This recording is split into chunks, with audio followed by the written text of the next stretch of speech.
Welcome back, everyone. This is Akinar here with more Expedition 33. This is episode 17.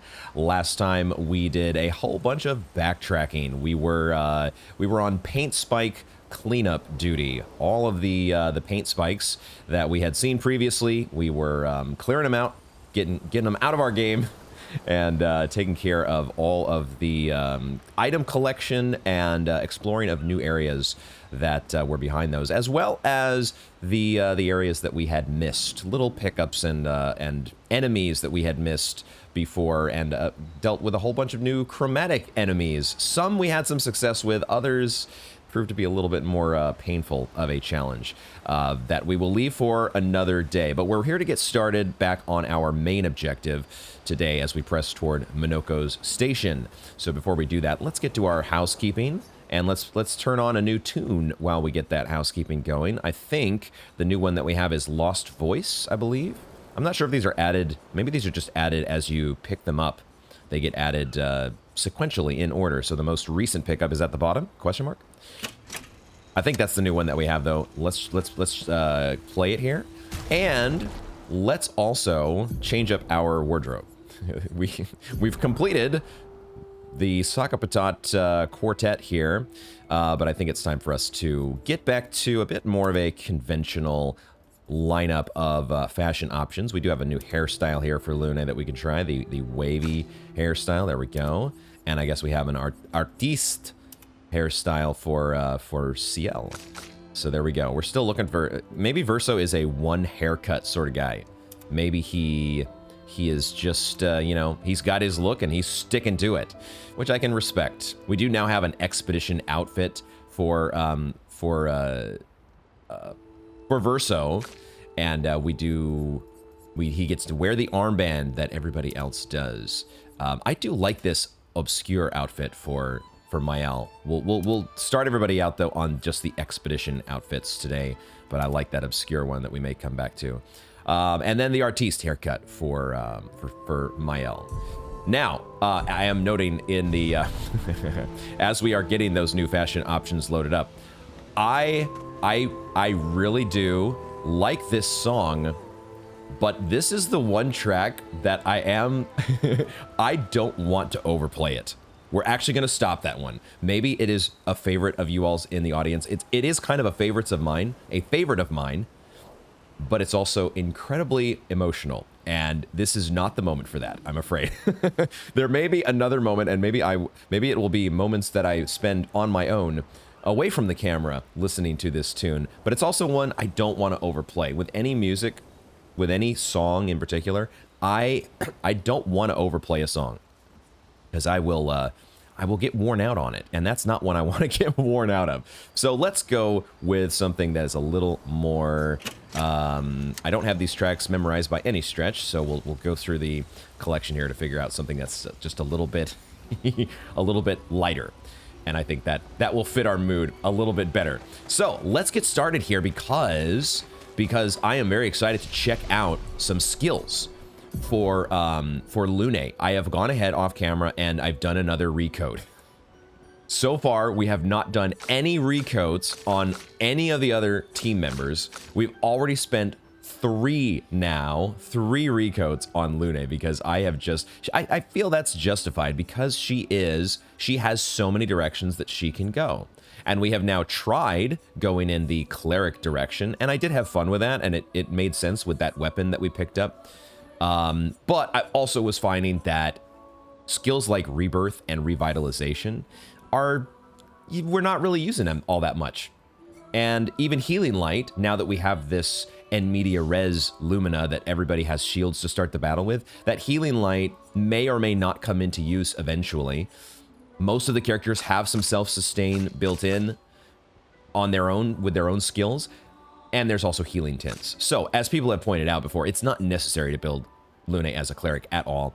I just like the idea. It's probably because I was a healer in World of Warcraft for a certain amount of time. And I like that idea of having somebody who is on permanent cleric duty, because that's what I was when we played World of Warcraft. But this is not that game. And Lune has so many more facets to her playstyle, and I'm excited to check those out because of this new weapon that we have, which allows her to be able to generate stains or I should say, as stains are generated, or consumed, really, that's the key. You got to consume stains to stack her damage, and you can do that up to 5 times, potentially up to a 100% damage increase. And you get now with her the second skill on this 2 random stains if there's no stains on the turn start. So I've gone ahead and given her a kind of a variety of skills to start. We're going to go with Ice Lance, Rock Slide, Wildfire, Thermal Transfer, Thunderfall, and Mayhem. We'll see if she's going to be able to consistently afford all these things. We're going to work on our Luminas and AP generation. But from there, we will try to figure out where... I'm not sure yet what more expensive skills I want to get. I'm going to hold off on picking up something like Crippling Tsunami again, or Fire Rage. And there's this other skill we've never tried, which is Crystal Crush. But I don't know yet. I want to see how this rotation feels with the spells that we have and consuming stains. I just want to get some practice first with this new weapon and see exactly how it feels in action before we commit to any one particular direction on her tree. So that's what we'll do for now, and we're not going to pick up any new skills for anybody else except for CL, which I think I'm going to grab this Searing Bond, which deals damage and applies Foretell to every other burning enemy on top of just dealing medium damage to one enemy. I think that one is going to make sense if we're bringing both Lune and Mael are going to be back in kind of a Pyromancer mode, or at least Lune will have the option with Wildfire to apply burn to all the enemies. That feels like a good synergistic option to have on the table, a Searing Bond for CL. So let's do that. And then the question is, where do we assign it?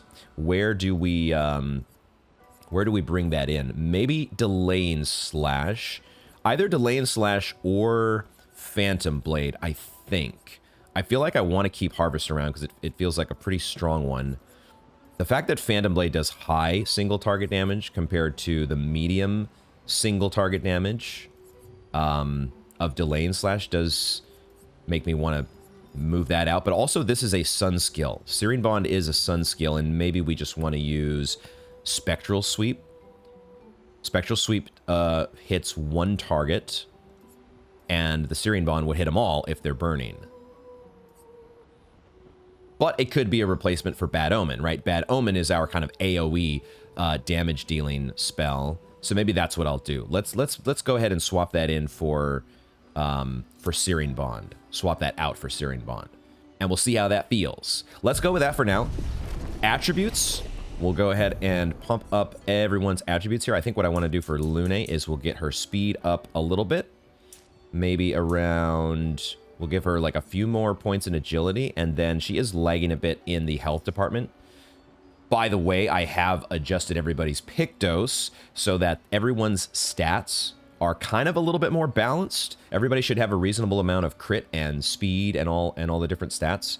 So that even with those adjustments, Lune could still use maybe a little bit more health. So so let's give the rest of points in her that are available to her to health. And then I don't think we have any for these two, but we do have a couple for CL, which we can throw into luck and get her just a little bit more crit rate. Although maybe I don't know where the soft cap is going to be on these stats, but we're only getting 1 point in crit rate there. So we could be nearing or close, or maybe already past that soft cap. Don't tell me for sure. But we got recoats. We always have recoats when we need them. And so that is how we're going to go on that front. When it comes to Luminas, I have readjusted Luminas a little bit in terms of my favorites. One Lumina that we had been using a lot was Roulette. And I have liked Roulette. I think that it makes sense in a sort of an expected value calculation that you are getting, on average, you should get, theoretically, 125% of your normal damage. The thing, though, with Expedition 33, the catch, or the fine print, is that you have a damage cap. I don't want to know the details on this, but it sure seems clear to me that all our attacks cap out at 10k damage, 9999. And so, our Roulette, that supposedly is giving us 200% of its damage 50% of the time, if that is getting capped, then it's not really giving us 200%, is it? I don't know what it's giving us. I don't know the numbers well enough yet to know, is it giving me 175%? Is it giving me 125%? Whatever it is, it's changing our expected value calculation so that we're not really getting 125 on average. We're probably getting much less than that. So we're going to try living without roulette for now. I've taken it off of all of our characters, and I've given everybody kind of this, this the shots package that we were using for the, shots package for the chromatic Galt fight. And I think I want to try that. So whenever people have spare AP, being able to mark or burn the target, as well as other little fun add-ons like powerful shots, I think I want to see how that feels. And we've also given everybody inverted affinity, as well as, I guess, rewarding mark, maybe to generate a little more AP. And then energizing starts, I have brought back in.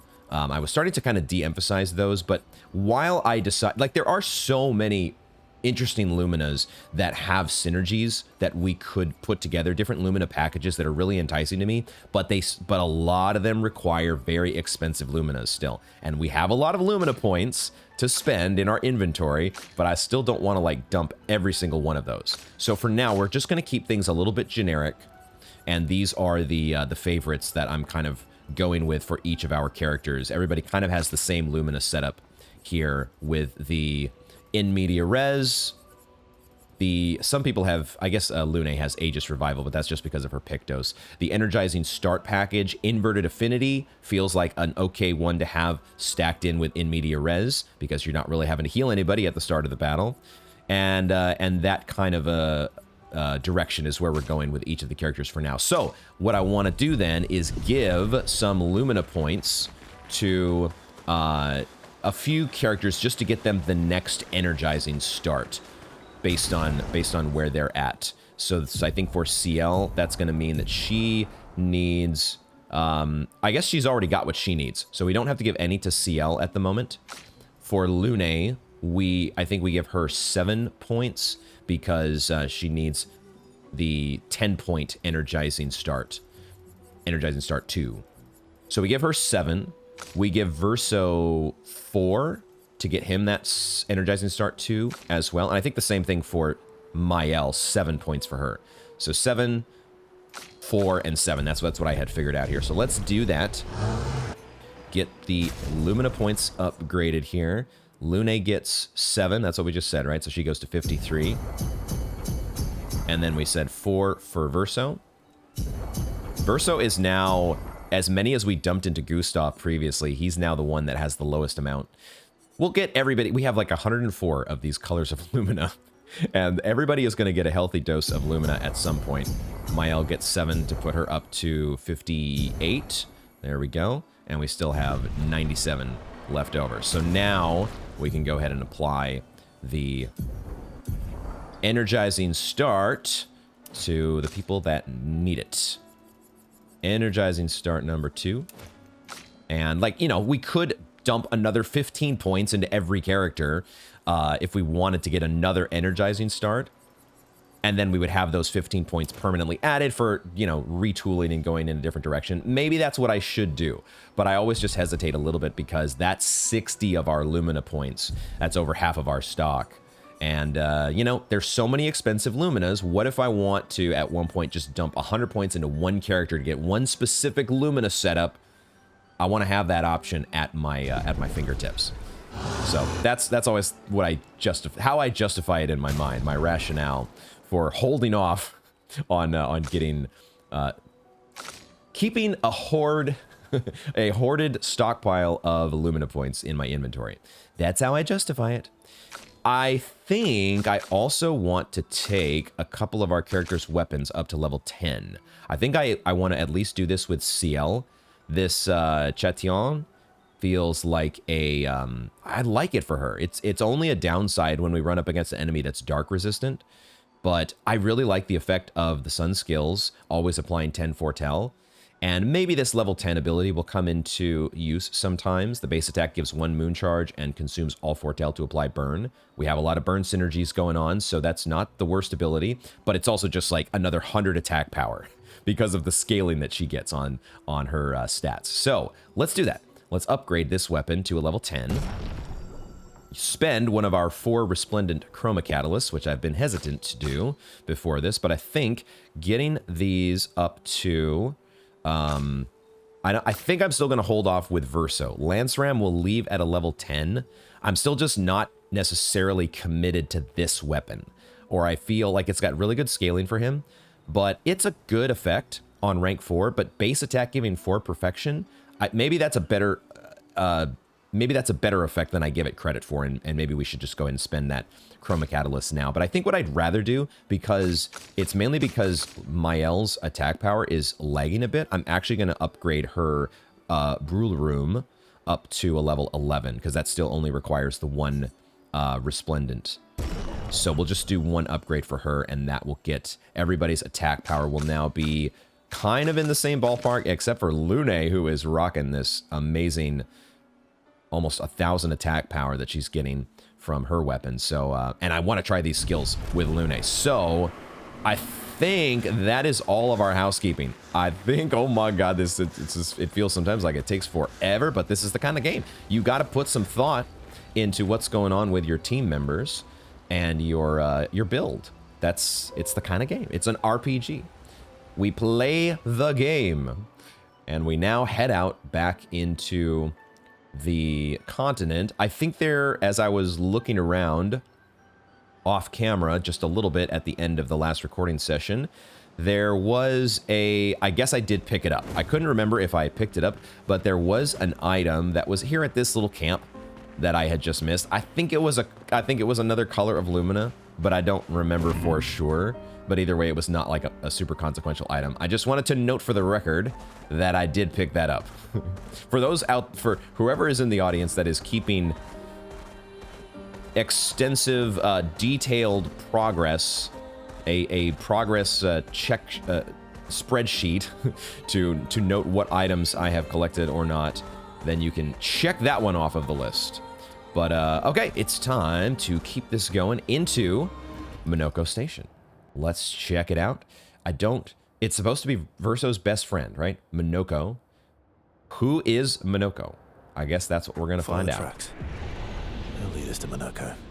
Okay, I assume... Gustav would have liked to see that. Is it true before the fracture, Lumiere had trains running throughout the continent? Always running late, but running. Yes. Okay. All right, so Gustav would have loved to, he apparently had a thing for trains. I don't think I knew that. So we are supposed to follow the tracks. I thought at first he meant the train tracks, but this set of tracks looks a little bit scuffed, guys. What tracks are we talking about here? Are there obvious tracks in the snow that I don't see? Actual, like, footprints? You know, we probably don't have to literally follow the tracks. We probably will be able to make our way through the level without being an expert tracker. I think the normal rules of video game exploration will probably apply here. Monoco Station. We're already here? Is that a Grundis? I knew it. They're real too. A Grandis. I always have a little confusion in these moments when we go out into a big area like this, and one of the characters has already zeroed in on what we're supposed to be looking at. Oh, that's a Grandis. They're real too. And I'm like, okay, first of all, what the hell is a Grandis? And also, where am I supposed to be looking? I don't... I'm still trying to parse the environment, Lune. I don't know what's going on yet. Is it this thing over here? Or are we talking about some other... Is there something inside the building that she's seeing? What is she looking at? Is it this right here? This doesn't look to be alive. Is this a Grandis? Is this... I assume this is its head? But I feel like we're looking at the top of its head and its face is like stuck in the snow. No, wait a second. No, I take that all back. I thought this was like the head. This furry part was the head of this ginormous monster, spiky monster that had fallen over face first into the snow. Totally wrong. It's one of those other. We've seen this type of Nevron before, unless this is actually a Grandis and not a Nevron.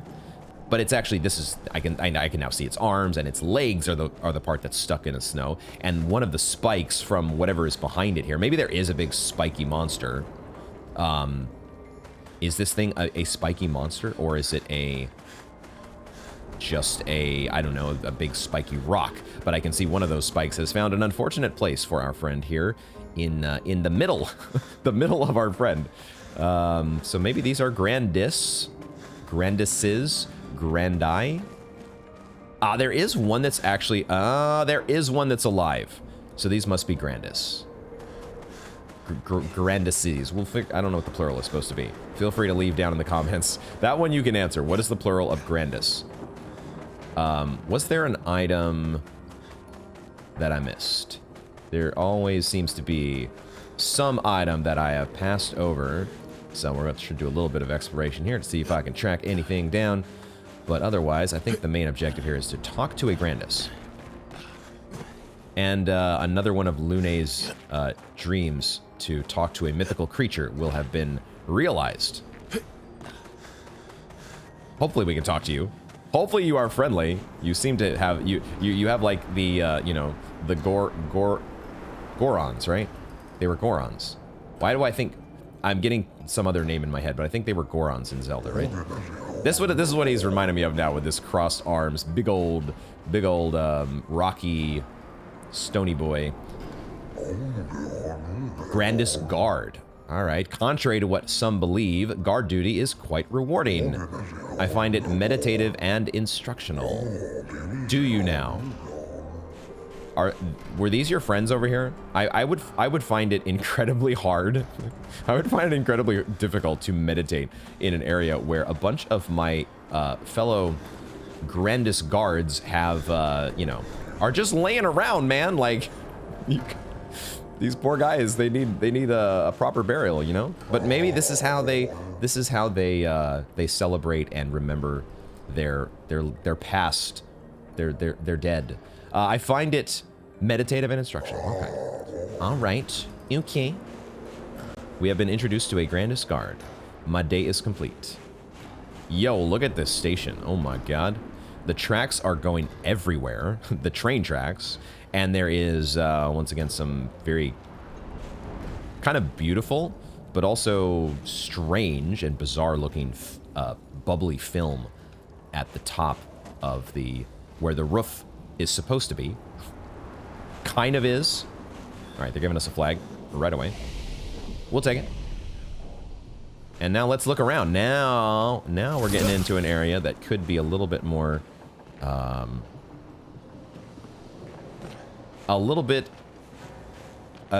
area where immediately there could be lots of hidden items. So we'll be on the lookout for those.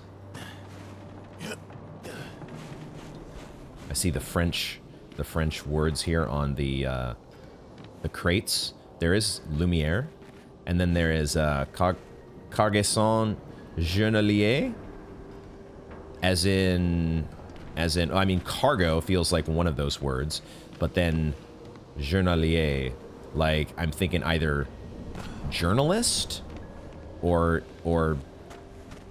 is it just somebody's, I don't know exactly what the word would be there. Feel free to give me translations on those, on what these crates are saying, if you want. If for those who do actually know French in the audience. I don't know if the game is supposed to teach you French in any way. I certainly don't feel like I am coherently picking up any sort of fluency on that front. Perfect. But it is a fun time trying to absorb what I can only presume are there's probably a lot of French cultural references and what are they called? In jokes? I'm not sure what I'm going for here. Cutscene time.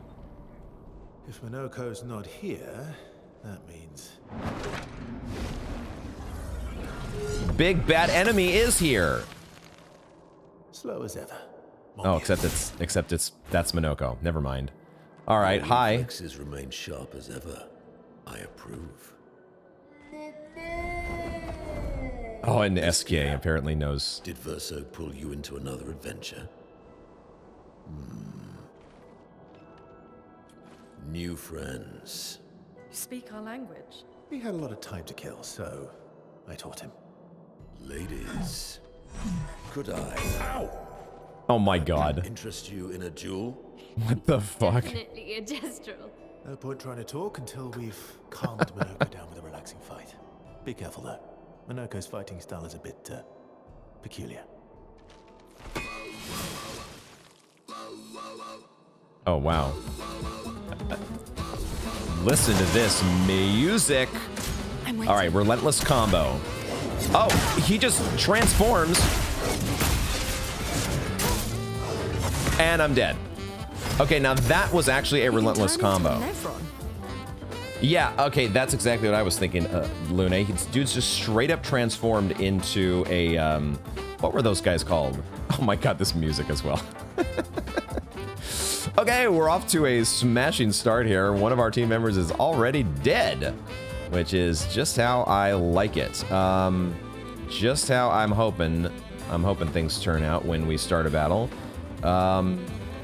So I want to revive with one of my team members here, but I need to, I also want to get Mael into a stance. So let's do that. Let's get Mael in her normal degagement, rotation. And we'll now start to kind of try to take mental notes on how much damage our characters are doing without roulette. So now we're basically establishing our non-roulette baseline, which I could have been doing for most of the game, but I haven't. So it's that point now where we'll be taking stock of that. I do want to revive, though. I need my character back over here. CL, that is. Here we go. She does have a name. And, okay. And I guess we'll get her started with her normal rotation, correct? Because there's no burn yet. And we don't need to, we just want to do Focus Foretell when we have the single target. So let's do it. The question is, are we going to be able to survive another relentless combo? That was a dual attack. Okay, that is a little easier to digest. Let's go with that for now. This Monoco guy, is he actually supposed to be a gestural? He kind of looks like a monkey to me. That's like, he has very like, I don't know what particular type of monkey, but he has a very interesting mask that I want to take a closer look at as well. And just a bell for some reason on the end of his staff, which I'm not sure what the use is for that bell, especially when he just accidentally hits himself in the head sometimes. But perhaps we will find that out as we're going here. All right, spark. Spark, spark, spark, spark. Okay. All right, so that was a crit there, and 5,500. Just taking some notes. Okay, and we did get stains. I forgot. This is the fun part of this this new weapon for Lune. I totally not digested the fact she got 2 stains, lightning stain and a fire stain. So we could do Thunderfall to consume that lightning stain. I don't have an ability that consumes. No, I do have one that consumes lightning, but it needs other stains in order to consume all of them. That's Rock Slide. It needs lightning, fire, and ice. So if we do Thunderfall, we would consume the fire and we would end up with a lightning and a light stain.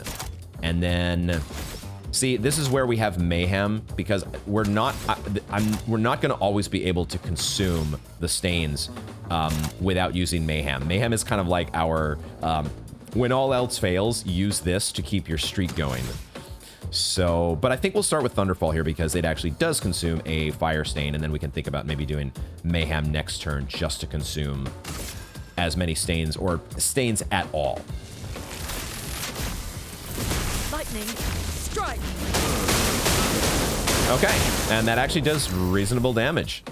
I like it. Very, very nice. Now, the other thing about roulette, and I've noticed in general that when we're talking about the damage cap, you have to keep in mind that some abilities do multiple hits, right? So an ability like Spectral Sweep that can do 2 to 6 hits is so much, if your damage is high enough, that's going to be a lot more potent of an ability potentially compared to something like Phantom Blade, because Phantom Blade could just hit the damage cap and then you don't get anything more out of it.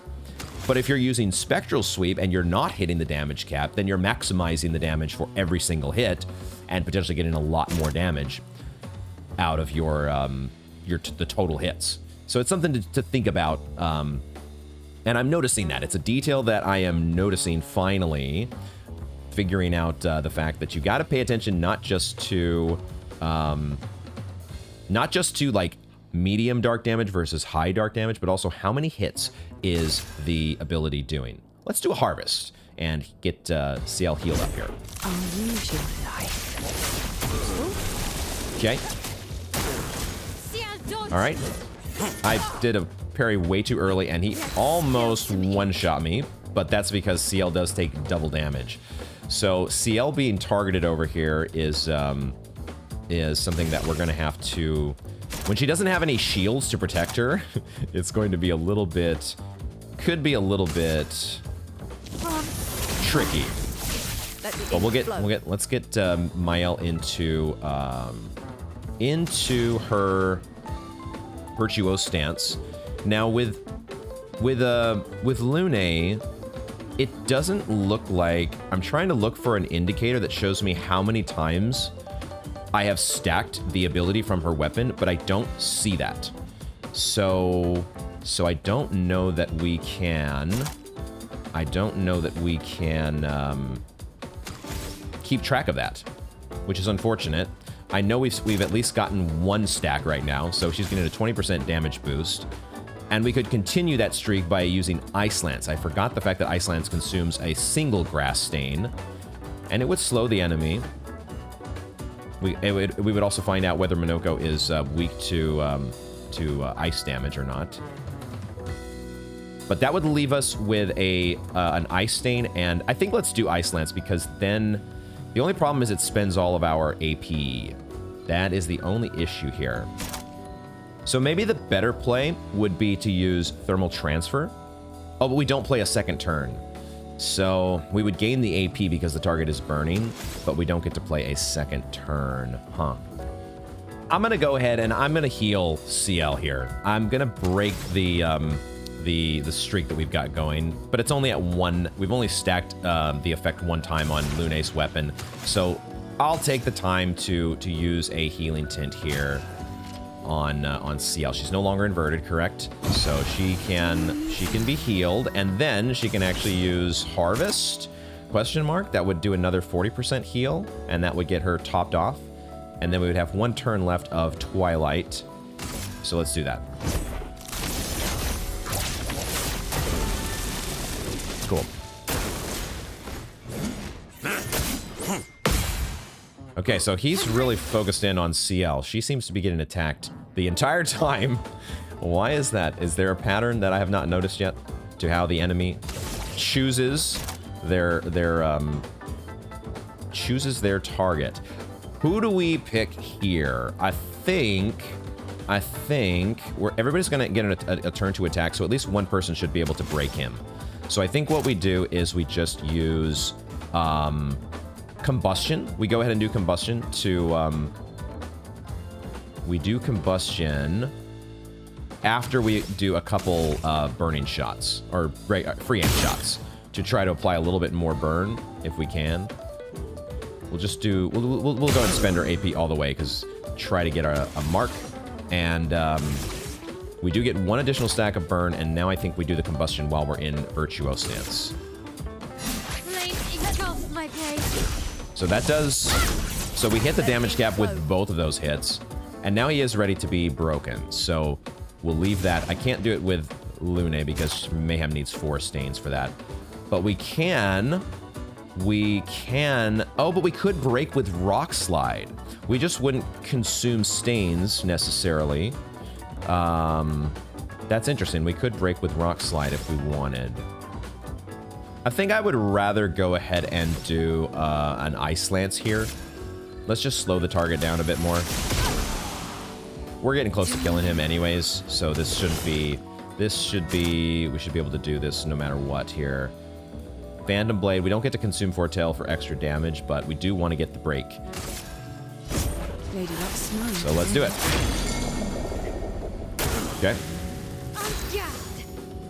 And now we just get back into, well, we're not going to do a degagement here. We're just going to do a regular attack because we do need to get, we want to keep Mael in a stance while also gaining some AP. So, and we probably do the same with Lune. Probably just do the same with her unless we want to use a healing tint on CL. Maybe I'll do that actually, another healing tint. Probably going to be able to sit at a flag here, so why not use the healing tints? And now we're out of Twilight, so we'll just go ahead and jump back in with a Focus Foretell here. Careful, my Okay, attack. I'm going too early on that attack. Far too early. I'm just also, I'm not concentrating too much on his attacks because it feels like, okay, he's going to be joining our crew, isn't he? So we don't necessarily need to memorize his patterns because we're not going to be facing him after this, is what it feels like. Okay, I think we do Rain of Fire here. Yes. Rain of Fire feels pretty decent.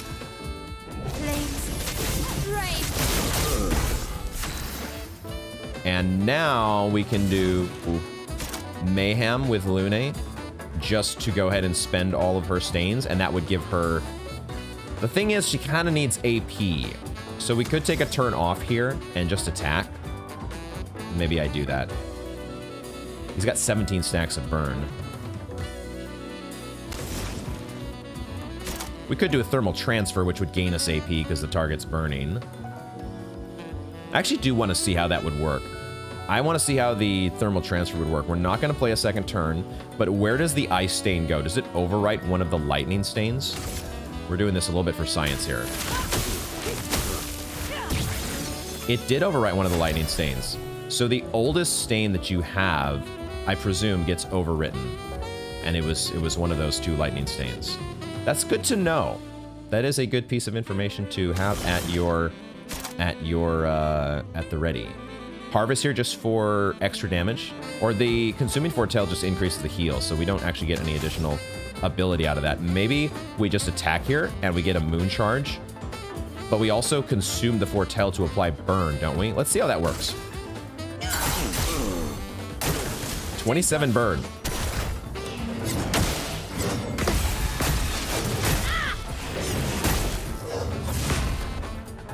Still not ready for that one.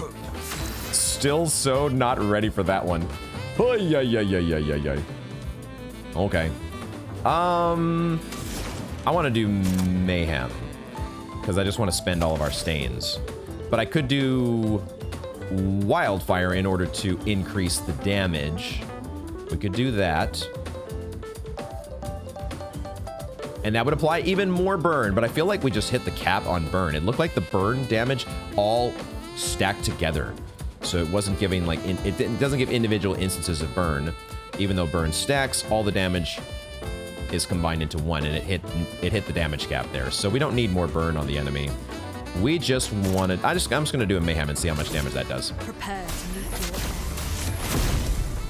your Cool. Done. Mael missed out on some XP probably because she was dead skis. But, and also her Pictos. I didn't realize she had a Pictos that we're trying to level, the Rejuvenate and Revive. So we missed out on that slight little, suboptimal outcome. But otherwise, GG, Monoco. Noko is here. No distraction, son. I'm really busy beating up strangers. Son? Monoco, what are you doing here? He doesn't mean that literally, I don't think.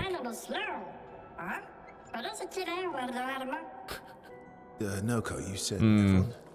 Tough subject there, Noko. A stalact? Oh. A stalact.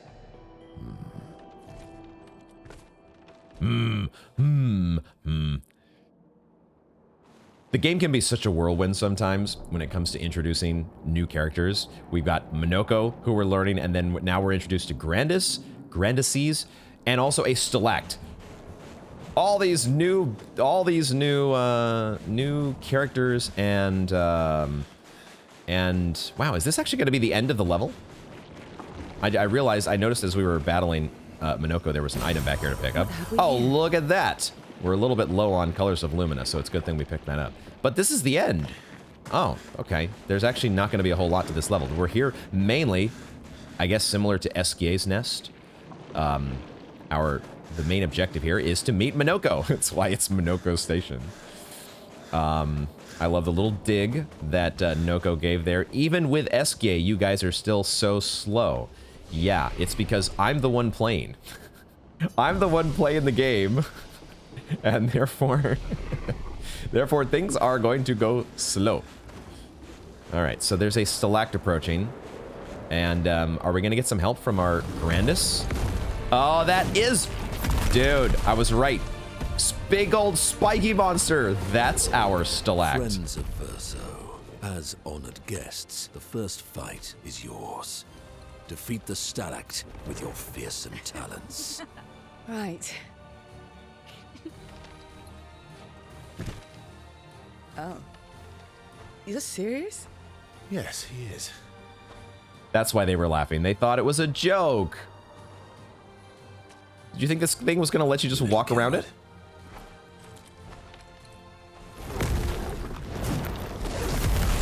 You little coward.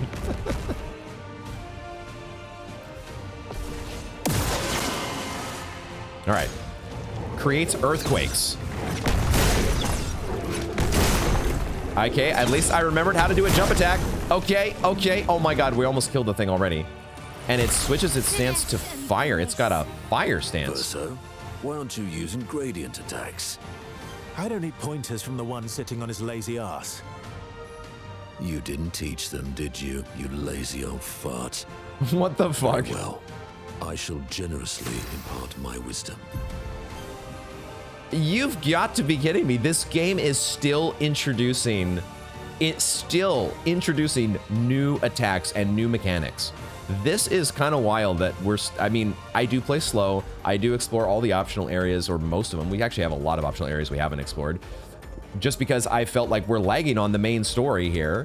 And I guess we are, because we haven't even learned gradient attacks yet. We know how to do gradient counters, sort of. I'm so proud of myself that I actually did the jumps there. I was like, oh, I know how to do this. Jump with A, counter with RT. I can do this. Gradient attacks. Each AP used to cast a skill fills the gradient gauge. Okay, well then that shouldn't... oh, never mind. I was like, there's one of 3 that needs to be filled. There's probably a lot more. You probably have to fill the meter a lot more than just 3. It's not 3 AP that you're gonna have to spend, is it? We'll see how this works. But we have 1 of 3 gradient charges right now. So once the gauge is full, you gain 1 gradient charge that you can use with any character to cast a gradient attack. Okay. Okay. All right, so I guess we want to use a gradient attack, don't we? It's saying, hey, gradient attack time. I don't know if any one character benefits from this more than the others. Mael is not in any stance right now. Does that matter? Do we just use a gradient attack now? I don't know. I don't freaking know. I feel like I would want to be in Virtuose stance with her. But let's try the gradient attack and see what it does. Oh, it actually has, never mind. It's not just its own thing. It has, there maybe is going to be a specific skill for each person that is their own personal gradient attack. In Mael's case, it appears to be Virtuose Strike. Well, it is Virtuose Strike. High physical damage, 5 hits, and it puts her into Virtuose stance. Okay, I like that. Maybe it even kills this guy. And a little bit of frames there. Okay, cool. Grace. And we're attacking again? Wait, what the heck? Does the gradient attack just count as its own turn? Or like you get an extra turn, or was Mael already gonna have another go at this? I am a little bit confused, but we're going to just roll with it. I guess we'll do a Flurry Fury because the guy's ready to be broken. And yeah, we have the AP to spend, so let's go. I will note... Okay, we're having a little bit of frames issues here. Maybe I need to like reboot the game or something, but I did notice that the damage on that gradient attack was pretty low. We were only hitting for like 500 a pop, and that's probably just because Mael wasn't in a stance. But I don't know. I don't know exactly how this works. Let's see. Let's look at the other characters here. The gradient attack for Lune is Tremor, high earth damage to all enemies, 1 hit, and removes all enemies' shields. And it generates a light stain. That's super cool. And I can see now, okay, so the gradient meter has filled up somewhat. We spent 6 AP from Mael. So it looks like this is probably around 20 AP that you need to spend to get an additional gradient charge. And that's cool that all the characters can build up.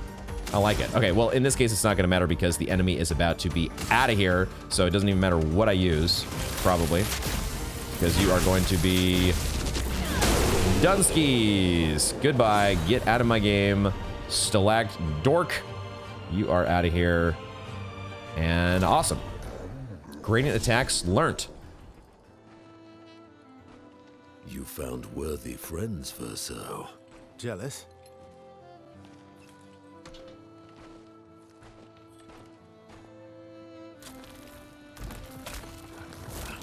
What are you doing? I just need the foot. Aha! What? Oh, wow. Now that is a... by collecting Neveron feet. Don't ask me how it works. I've never What? understood. What the fuck? I was gonna say, that's a hell of a party trick. Now that we've had some good battles to warm the spirits, to what do we owe the pleasure of your company? We're heading for old Lumiere. Okay, bye. Hey, come on. What the- Hey. Hey, look. I know we failed before, but look, you doofus. Don't you recognize her? You called him a Of course I doofus. do. Then you know what that means. This is our shot. It might be our only shot. Wait, is he This talking about your Mael? only shot. Out of the question. I will never join you again. There will be a lot of fighting, though. Oh yeah, that's true. Yeah, it's true. There will be a lot of fighting. Exactly. Count me in then. Good. Good. Good. Good. Yes, good. Noco's coming too. Oh, you are? That was funny.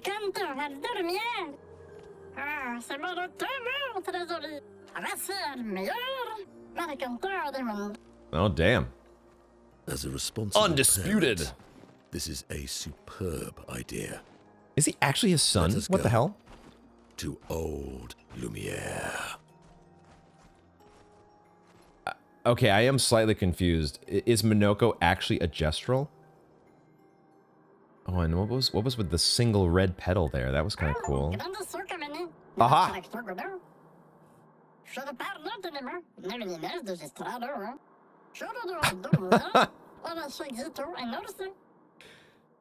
Oh, there is a new path that's opened up. Okay. We got an achievement for unlocking all playable characters. Cool. Well, if Monoco is going to be a new party member, this is I guess our final expedition member, because that's what the achievement said. Unlock all playable characters. Awesome. We're definitely going to do Monoco's tutorial here. And I have thoughts from that cutscene. It was quite hilarious. I like Monoco. The humor style is a little bit more up my alley, at least in the early going here. I'm so confused because apparently he's a gestural, but he's actually Noco's dad. What? But also he can just take Neveron's a Neveron foot and use that to transform into them. He puts show feet has a whole new meaning in Monoco's book. Wow, what a but that was so fascinating. I think I'll have to rewatch that. But I think Verso was pointing, he was saying about Mael. He was pointing to Mael saying, you recognize her, don't you? And so you know what we have to do. Mael is obviously a very, very central figure here.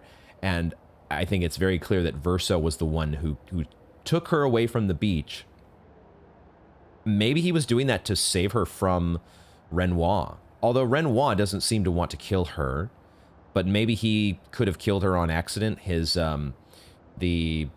what are those big enemies called that we found at the Dark Shores? I don't remember, but it could be that Verso didn't want to take any chances because he knows how important Mael is, and maybe he's important to her in some way. Maybe they're family. Maybe they are more closely related than we realize. Okay, Monoco's tutorial. Let's do it. Let's do it. Ooh, that's a cool looking Nevron. That's really cool looking. Monoco's Bestial Wheel. Monoco's skills move the Bestial Wheel pointer forward. Each mask on the wheel upgrades specific skills. The Almighty Mask upgrades all skills. Upgraded skills are stronger or gain additional effects. So we've got spin the wheel here with Monoco. Right now the Bestial Wheel is pointing to, I guess, green is heavy. So casting skills moves the wheel's pointer, and then the corresponding skills are more powerful. I see. So when we're pointing at the, we'll see it here probably in a moment. Let's go through the menu here to get to our skills, which we only have 2 at the moment. And so his starting skills are Chalier combo, and Stalact punches. I'm wondering, so the Stalact punches he got from the Stalact. The Chalier, was that the other enemy that he was transforming into? The one that we saw back in the Forgotten Battlefield? The Bestial Wheel is on Heavy Mask, therefore Stalact punches is upgraded and deals additional damage. Got it. And then it looks like, I see what it's gonna, yeah, use Stalact punches to move the Bestial Wheel 4 masks further. The pointer's gonna go 4 masks further, so that it tells us where it's gonna end up. That's pretty cool. It's not just a random spin. So it's going to end up on one of the blue masks because it's going clockwise, correct? Okay, Stalact punches it is. Against, this is such a, look at this awesome enemy design. Is this, it is holding like a big old, like, it's not really a twin blade, or at least not in the Elden Ring Dark Souls twin blade sense, but it kind of feels like that kind of a weapon. Just turns into a freaking Stalact. That is so cool. That is awesome that he gets to do this. Nope, I went for a parry at the end instead of a jump. I was like, oh, I got the first 2 parries. I can get the third, except the third did not need a parry. It needed a jump attack. So slight fail, but it's okay. We didn't take any damage, did we? Because it's a freaking tutorial enemy. Monoco's Nevron skills. Monoco harvests Nevron legs if he is in the party when the Nevrons are killed. Yo, this is actually like, this is like a, it's like a sort of a Pokemon kind of like collect them all mechanic, or wow, I so would not have. I mean, once we meet Monoco and you see he gets the power from collecting Nevron legs, I did wonder to myself, I didn't say it out loud, but I was like, is this something we're going to be doing now? Are we looting legs? Sure enough, enemies with lootable legs have this icon next to their health bar. Defeating them will allow Monoco to learn this Nevron's skill. The Bestial Wheel is now on a caster mark. Monoco doesn't have any caster skills yet, but defeating the Pelerine will unlock one. Awesome. This is so cool. Let's go ahead and I guess we have to attack here because we don't have enough AP. So let's attack. Pelerine heals? No, don't be annoying. No, why do you have to do that to me? Why must you be this way? I want to save up for this Chalier combo. We have no way to spin the wheel unless we actually use an ability. So maybe I should use the Stalact punches to move the wheel to a red mark, which I guess is balanced mask. But then I would spend my AP. But I could give myself AP next turn. Let's do the Stalact punches again. They're not super powerful yet because we haven't really leveled. I'm assuming it's because we have not leveled Monoco. Okay. Wait, did I miss him? No, I guess I hit him. He just went under me. That animation was kind of weird. Now we need AP. So let's give ourselves some AP.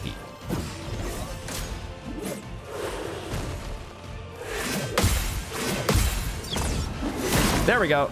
That animation is so funky looking, but because I guess we're hitting him, but he's like way past us, and we're like swinging under our legs to try to hit him, but he's gone. That one's funky. Okay, we can finally afford the Chalier combo. It interrupts if it's failed. What does that mean? If I fail the quick time events?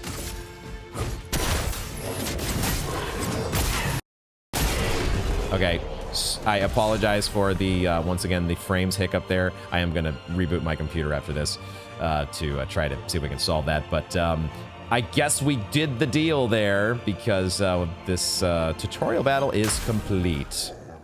And we get a Pellerin's Foot. Oh my god. Monoco's never on skills. You just beat a Pellerin and looted his leg, which allows Monoco to learn the skill Pellerin Heal. I'm sure I'm not pronouncing that correctly, but it's fine. Open the skill menu to equip Monoco's new skill. And that's our achievement for finding your way through the Grandis Station. Wow. Wow. Okay, look at that. Monoco is... I love this dude's mask. I wonder if his mask... Because you can see there's all the different masks on his wheel. I wonder if his mask actually changes as the wheel goes around. I did not pay attention. I was not looking. The skills menu. Of course, we can go... we got 5 party members now. So now a backup party does actually... You can actually start to consider... Because having 2 people in a party is much better than 1. And you could start to think about what are the synergies of your backup party going to look like. This is really, really, really fascinating. Okay, it's already added the skill automatically, so we have that. Good to go, and we have his weapon here. Monoco, which is start the battle in balanced mask. Okay. I don't think we did that in the tutorial, because it was just a tutorial boss, but cool. We, and then balanced mask applies powerful for 3 turns. That would be a good one to level. We might just level that at camp right away just to get that level 10 skill. Because that feels like that's a pretty good one. Okay. We will think about that.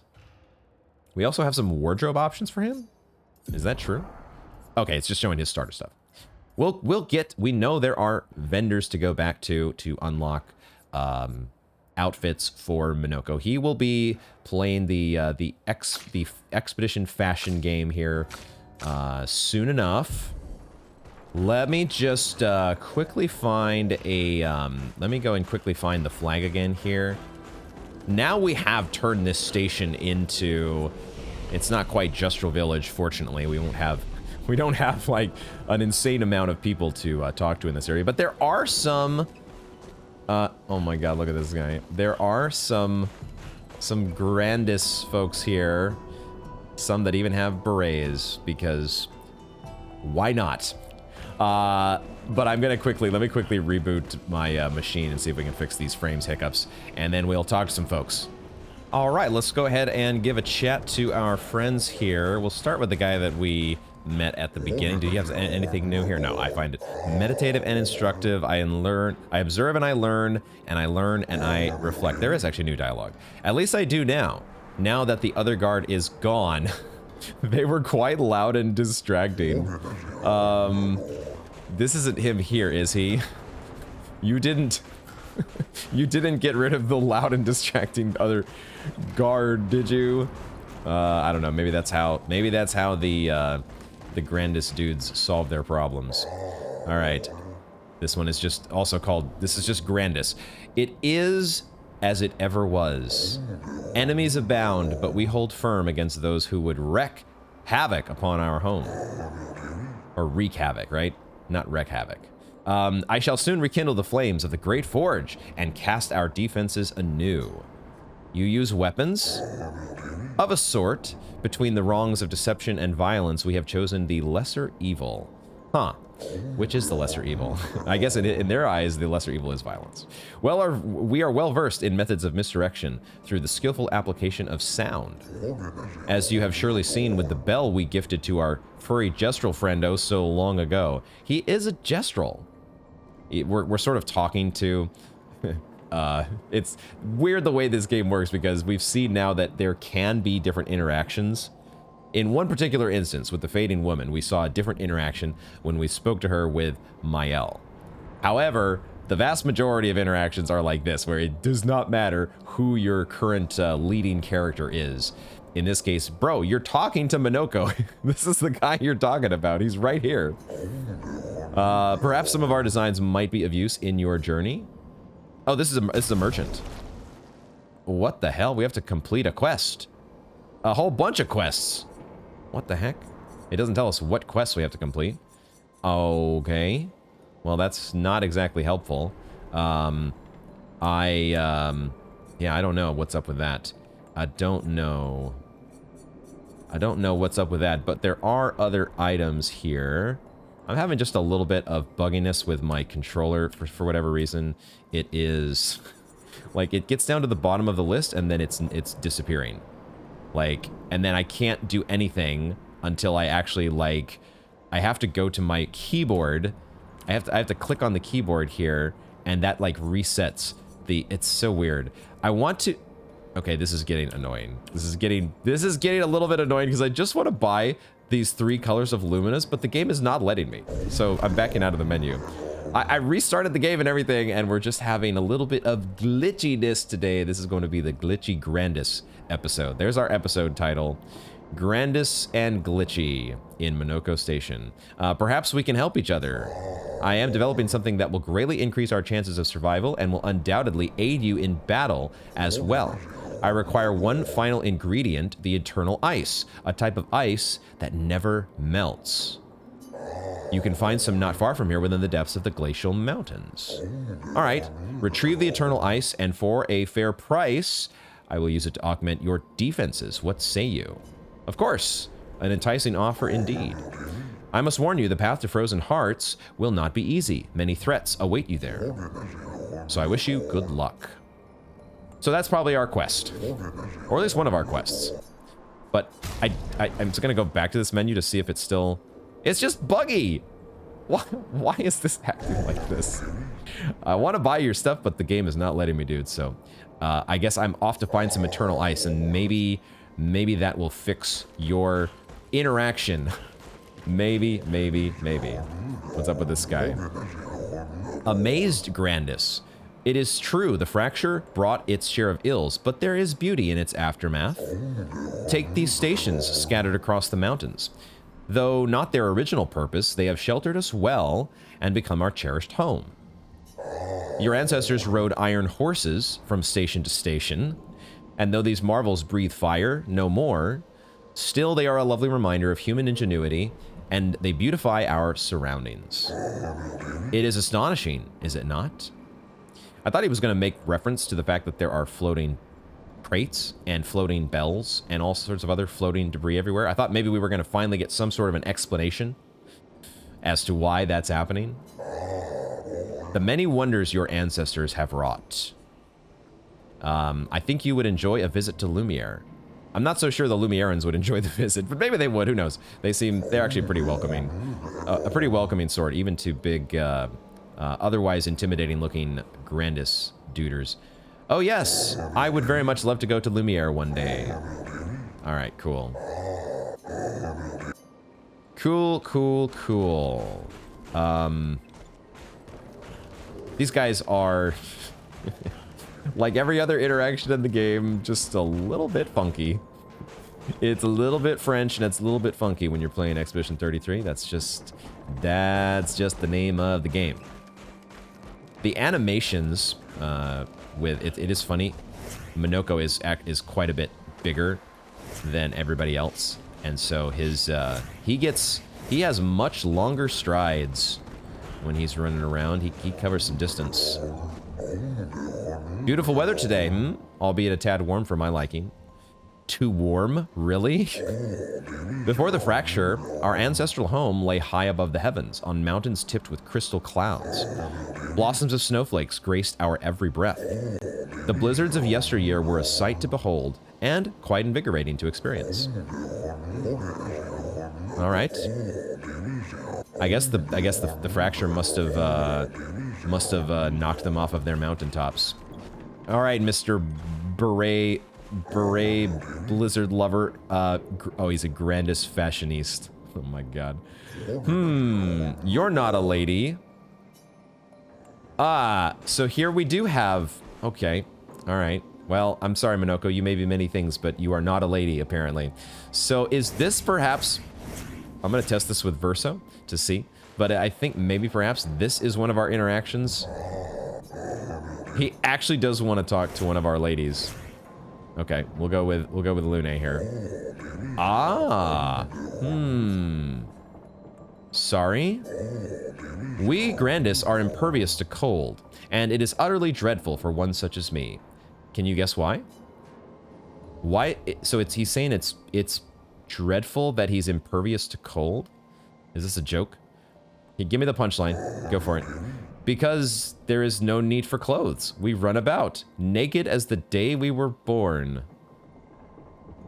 In other words, he would like to wear clothes, is what he's saying, because he's a fashioniste. I think I'm starting to catch on here. Yeah, okay. As a fashion designer, my talents languish from disuse. Oh, the conundrum to be a grandest fashion designer. My life needs colors and textures. Ah, I have a brilliant idea. Let me dress you and your two marvelous friends. Oh, all the ladies are gonna get some fashion upgrades here, huh? But before I drape you with elegance, you must first best me in eloquence. I see what you did there. Intentional rhyme. Lune would say, what? I'm gonna roll with it. We're gonna say, sounds great, let's do it. I shall design new attire for the one able to best me in an eloquence battle. Shall we begin? Let's do it. Then let us commence. I have no idea what this is going to entail, but we're doing it. What is going on with the guy in the background? What the hell? That's a moveset. Whatever the grandest dancer in the background who is kind of upstaging the what is it called? What is this called when you're jumping in? You're just... It's not selfie bombing, is it? That's not the term. I don't know what the term is, but it's distracting to say the least. You got my attention, bro. Congrats. Are you ready? I shall start. Finish my sentence in a wonderfully poetic way. Life blooms like a rose with petals soft and frail. Okay, are we supposed to... Oh, they all rhyme, don't they? Where even the strong ones pale. Winter winds will whisper the ending of the tale. That's got to be the one, right? And often we fail to set sail. We don't just want to rhyme. We want to actually, like, match the, what do you call it? The tone, the cadence. That's the word I was going for. That's got to be the ones, right? Your words impress me. Yay, we did it. Let us continue. Life's a canvas painted with the colors of our strife, but often it feels like a butter knife. No, that's not it. Full of unnecessary rife. I think we're getting maybe the pattern here is just pick the middle one. Death, the artist's final stroke, completing every life. Ah, poetic and magnificent. Let us continue. Life sings a song of joy and pain, its notes both sweet and bitter, in a language we cannot decipher. Okay, I don't think it's always the middle one. With a tune that drifts and stutters. It's got to be this last one, right? The one with the comma in it? Its echoes fade to stillness. Our secrets follow after. You have a way with words, young lady. Oh my god, how did we ever figure that one out? It's incredible. I feel like I just aced the SATs. You're good. I should have expected that. Hold on for a moment. It's gonna take some time to create my piece. Okay. I thought he was gonna make us like go away and come back. There, I am proud of this one. Ooh, that does look fancy. That actually looks real fancy. I want to see that now. I like the looks of that. It's not, we don't quite get to see it in its full It's full. Let's go ahead and just use a chroma elixir here. We're gonna sit at a flag, but I just want to get everybody healed here so I can see Lune without her, without these. There we go. We got to see the full pure outfit. That looks awesome.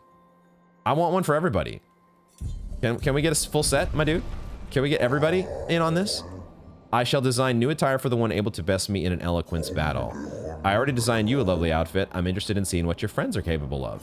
So we actually do want to talk with the other ladies as well. Why is he leaving out the dudes? Why are the guys getting the there's a little bit of a bias going on here that I'm not sure I'm a fan of, because Verso needs some love in this department too, and I guess Monoco, but we're not sure about Monoco. Is kind of a, you know, a very different creature here. Who knows how much he cares about his fashion sense. We don't know him yet. I shall design new attire for the one able to best me in an eloquence battle. Shall we begin? Let's go. All right. Is this just going to be the kind of the same thing that we had with Lune, with our wonderful dancer in the background? Let's find out here. Life is but a fleeting dream, a whisper in the night, while shadows fade to silence, gone beyond our sight. That's got to be the one. Not where everyone just wants to take flight, but sometimes it feels like a boring fight. Yeah, of course I think this is a pretty easy game to decipher. Through the veil of shadows, life's mysteries are spun, and often we find it's not much fun. No. Death untangles threads, revealing what's begun. Poetic and magnificent. All right. We are getting the, we're getting the hang of this. Life dances on the edge of time, a flicker in the breeze. Eternity then cradles us, a promise to appease. We trip and stumble to our knees. No. This one. All right, cool. So Mael, is she also gonna get a pure outfit? I hope so. Very good. I should have expected that. Hold on. Let me create my piece. Give me just a second here. And I'm very proud of this one. Yes. Okay, let's just go through and get the whole set. Full set for the ladies who at least are getting to enjoy their new fashion fun. We'll, maybe we can convince the fashionistas to also dole out some, all-encompassing, to not be so exclusive in his fashion preferences. Life's a river winding through the valleys of despair. It meets the sea's embrace where sorrow turns to air. I mean, it's literally always the one with the comma, isn't it? Just pick the one that has the comma in the middle of the phrase. Life's a story written with the ink of dreams and fears. And death the final chapter, where we shed our tears. Where the plot is full of jeers. No. Alright, we're getting through here. Life's a blazing comet racing through the sky. Its light will softly fade where weary skies lie. Let's do it. Cool. Not the most mentally taxing game I've ever taken part in, but a fun little diversion to get us a swanky. You three have incredible repartee. You each deserved your win. Thank you. It was nice to learn about your culture. I'm happy you enjoyed it. I personally enjoyed creating those outfits, so I hope you wear them all the time. You've rekindled my passion for design. I shall become a full-fledged fashion designer. You can count on it. Let's give a shot here. Still, this guy over here, man. What is your, why you gotta be this way, my friend? Why you gotta be this way? All right, well, we're gonna get the pure, we're in the snowy level here, so we're getting the snowy white pure outfits to go for the ladies of the bunch. And there we go. These look incredible. I love these outfits. I just want Verso to have one too. I don't know if Monoco can get an equivalent. I have no idea what our fashion options are going to be for him. I'm curious to see. But, oh man. Man, oh man. This freaking video game. Let's see what else we got here. Grumpy Grandis. The Grandis lived peaceful lives long before the Paintress emerged. The three great grandest tribes were renowned for the artistry of their discourse. We too once had grand arenas like the Gestrels, but within our arenas, eloquence landed the killing blows. So these guys really do love the banter, don't they? I still remember the excitement of the oratory games. Every 4 years, the greatest minds came together to demonstrate their mastery over the spoken word. The debates were fierce and lengthy. I recall one bout that lasted 96 hours. God damn, talk about a filibuster. Okay, well, do you still hold these games? Not as they once were, for the three great grandest tribes no longer exist. We are all that remain. But the games were not simply a competition between us. They were a celebration and a chance to come together. And that spirit we continue to honor these days. These days, our debates are more humble in nature, but that allows for a more intimate, competitive environment. We face many challenges since the fracture, but our traditions live on in one form or another. And then does he go through the entire thing again? I guess he does. 96 hours. Not the entire thing, but we get the sum, the nice encapsulating summary. Young Grandis. One more time, just like Monoco showed us. One of them is doing the funky dance that the other guy was selfie bombing with. This guy is doing, he's practicing his, I guess he's some sort of a hook shot to the body. Doesn't really look like he's putting his full weight into it. It's just like a little warm-up swing. Anyways, almost, yeah, swing it more like this. Oh, my achy bones. Yes, yes, you young folk have swayed my views. We must adopt the gestural way. No, don't, please don't do that. No. Anything but the gestural way. Alas, though my mind is in agreement, my body is recalcitrant. What a great word. Forgive these old bones. Let me try once more. What the hell, man? The Gestrels have defended their home. They were never forced to flee. We must try the same. Monoco has shown us how to defeat them. In the old days, reason and logic led the way. We debated with vigor and sincerity, and we rewarded truth, clarity, and sound judgment. Not fists and force.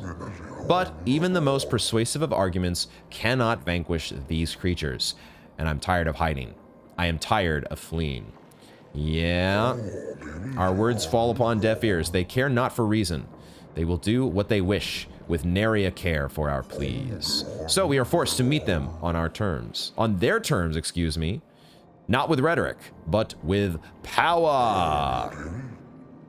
The 96 hours of the laws of grandest power. Woo! Oh my god, these guys. Alright. Alright. So out with logic and reason and in with power. Sounds good to me. These guys are really adopting the gestural way, aren't they? Would you kindly descend from there? Troublesome grandness. No. Arguing grandness and troublesome grandness. Oh, wait a second. There's more dialogue. Oh, shit. I missed what the other guy said. I thought we were just repeating the... I don't know what the first guy said. The troublesome grandness says, but I saw some of them. Who is he talking about? Please repeat. If you are to scout for Nevrons, could you please do so at the station entrance? Nevrons is what he was talking about, must be. Recall when Monoco and the others faced the ice behemoth. The one with the pointy bits. You mean the stalact? You are not Monoco. You are merely going to injure yourself. That up there is the perfect vantage point. Had I stood watch from there, we would have had ample warning. What in the hell is going on? Yeah, that's what I'm saying. This is becoming tiresome. Yes, and yet you do not yield to reason. I guess I am the one sitting here that's just continually talking to these guys over and over and over. Reason has yet to grace you with her presence. Ooh, sick burn. Oh, so you wish to trade barbs. Very well, let us have a proper debate. The camera dramatically zooming in on each of them. Would you kindly descend from there? No. Oh, is that what... I have told you we cannot see anything from up there, it's repeating now. But I saw some of them. Okay, alright. Okay. What a wonderful time here we're having at... oh, I can fall down here. Oh, shit! Wow, wait a second. That is so rare to actually come across a part of the level where they actually, like, they normally don't let you run, but in that case it does. Why? Did they somehow run out of invisible barriers to put in front of the player? I don't know what's going on with that. All right, let's keep going down the line here. We'll finish off the interactions. Grandis, I should build a proper bridge one of these days. Oh, is that why? Because they're actually going to build a bridge for us? Okay, oh no, this bridge works. We can get across this bridge. Why is this not a proper bridge? Okay. It seems fine. It's good enough for me. What's... I guess... Ah, but it's good enough for a human-sized individual to walk across. Not a Grandis size, perhaps. Something to fight back, to strike directly against the Nevrons in open battle. Though we are strangers to the mindset of war and outmatched in strength and numbers. We have the will, but have we the way? Oh my god, 3 dialogue options? What the heck? You've outsmarted the Nevrons thus far without facing them directly. Yeah, let's do that one. Precisely, our knowledge of the terrain and our skills at misdirection have allowed us to survive. To change course and provoke direct conflict is foolhardy. But our enemy is ever at our door, and they grow stronger and slyer with every passing day. Perhaps an evolution in strategy is required. Perhaps this is a necessary risk. Yes, there is much to ponder and no easy answers, but that is life, I suppose. Thank you for listening to my worries. The worried Grandis has been able to speak his mind. The worried Grandis has gotten off, has been able to get some worries off of his chest. And I'm so glad that he... Ah! There's an expedition log here. I'm so glad that he has been able to do so. Let's save the expedition log. We'll go ahead and talk to the rest of the Grandis first. Grateful Grandis, many challenges lie ahead for both your kind and ours. Please take this. He just gives us a recoat randomly. There you go. All right, our resources are modest, but we hope this gift may be of use to you. This is very kind. Thank you. With the almighty Monoco by your side, I fear not for your journey. You shall emerge victorious against the Paintress. I'm sure of it. Awesome. Cool. Yeah, I mean, I'm finding that similar to the Gestural Village, most of these interactions are, you know, I really enjoy the combat in this game. I really enjoy the fights and the leveling and all of the elements of combat. And I do also enjoy some of the story is also really interesting. I really get a big level of enjoyment out of the story and the character development that we're seeing. Like the interaction between Verso and Monoco was really hilarious. I love that part. Some of these more side interactions that happen between the Gestrals and now the Grandis feel very random. Like some of them are funny, but some of them just feel a little bit time consuming. And I'm noticing as we're going through here, I'm like, okay, I'm ready to get back out into the wild and do some fighting. But you never know who's just going to give you a recoat randomly. So you still have to go through and you talk to all the people because some of the interactions are worth your time. But I am noticing a little bit of the urge, like, let's get back out there. I can't remember a time when we weren't hiding from the Nevrons. Feels like only yesterday to me. Like, that interaction right there, like, I probably could have played the rest of the game, and I won't even remember that interaction by the end of it. Like, I could have gone without that. I could have done without that one. Grandis Scout 1. This pathway leads to the treacherous region of the mountains. If your destination is Old Lumiere, you should leave via the other exit. Oh. There's 2 exits? Okay, now I'm a little bit confused. Let's listen to the log first, and then we'll figure out where we are actually exiting. Expedition 65, Aurelian. The Grandis have embraced us with such warmth and hope. What a balm for the soul to know that other beings survived. That we in Lumiere are not alone. It truly is a miracle. The Grandis retreated to higher ground after Nevrons overran their lands. It is bittersweet, but at least the most important parts of their civilization will survive. Their children. Fortunately for them, they do not appear affected by the Gommage the way we are. It is painful knowing our expedition has failed, but at least we can enjoy our final days among friends. That is a pretty interesting log, because it does kind of give you the sense that this is really not supposed to be... Like, obviously you've got the Eiffel Tower, and Lumiere is kind of supposed to be a counterpart to Paris, I think. But you clearly have this world where the existence of Grandis, the Grandis, I think we know the answer now, the Grandis, plural, and also the Gestrals, they are just these creatures that are accepted by their existence. It's not like some outlandish, oh my god, these things exist because this is planet Earth and there's nothing crazy like this that we've ever seen before. This is like some alternate universe.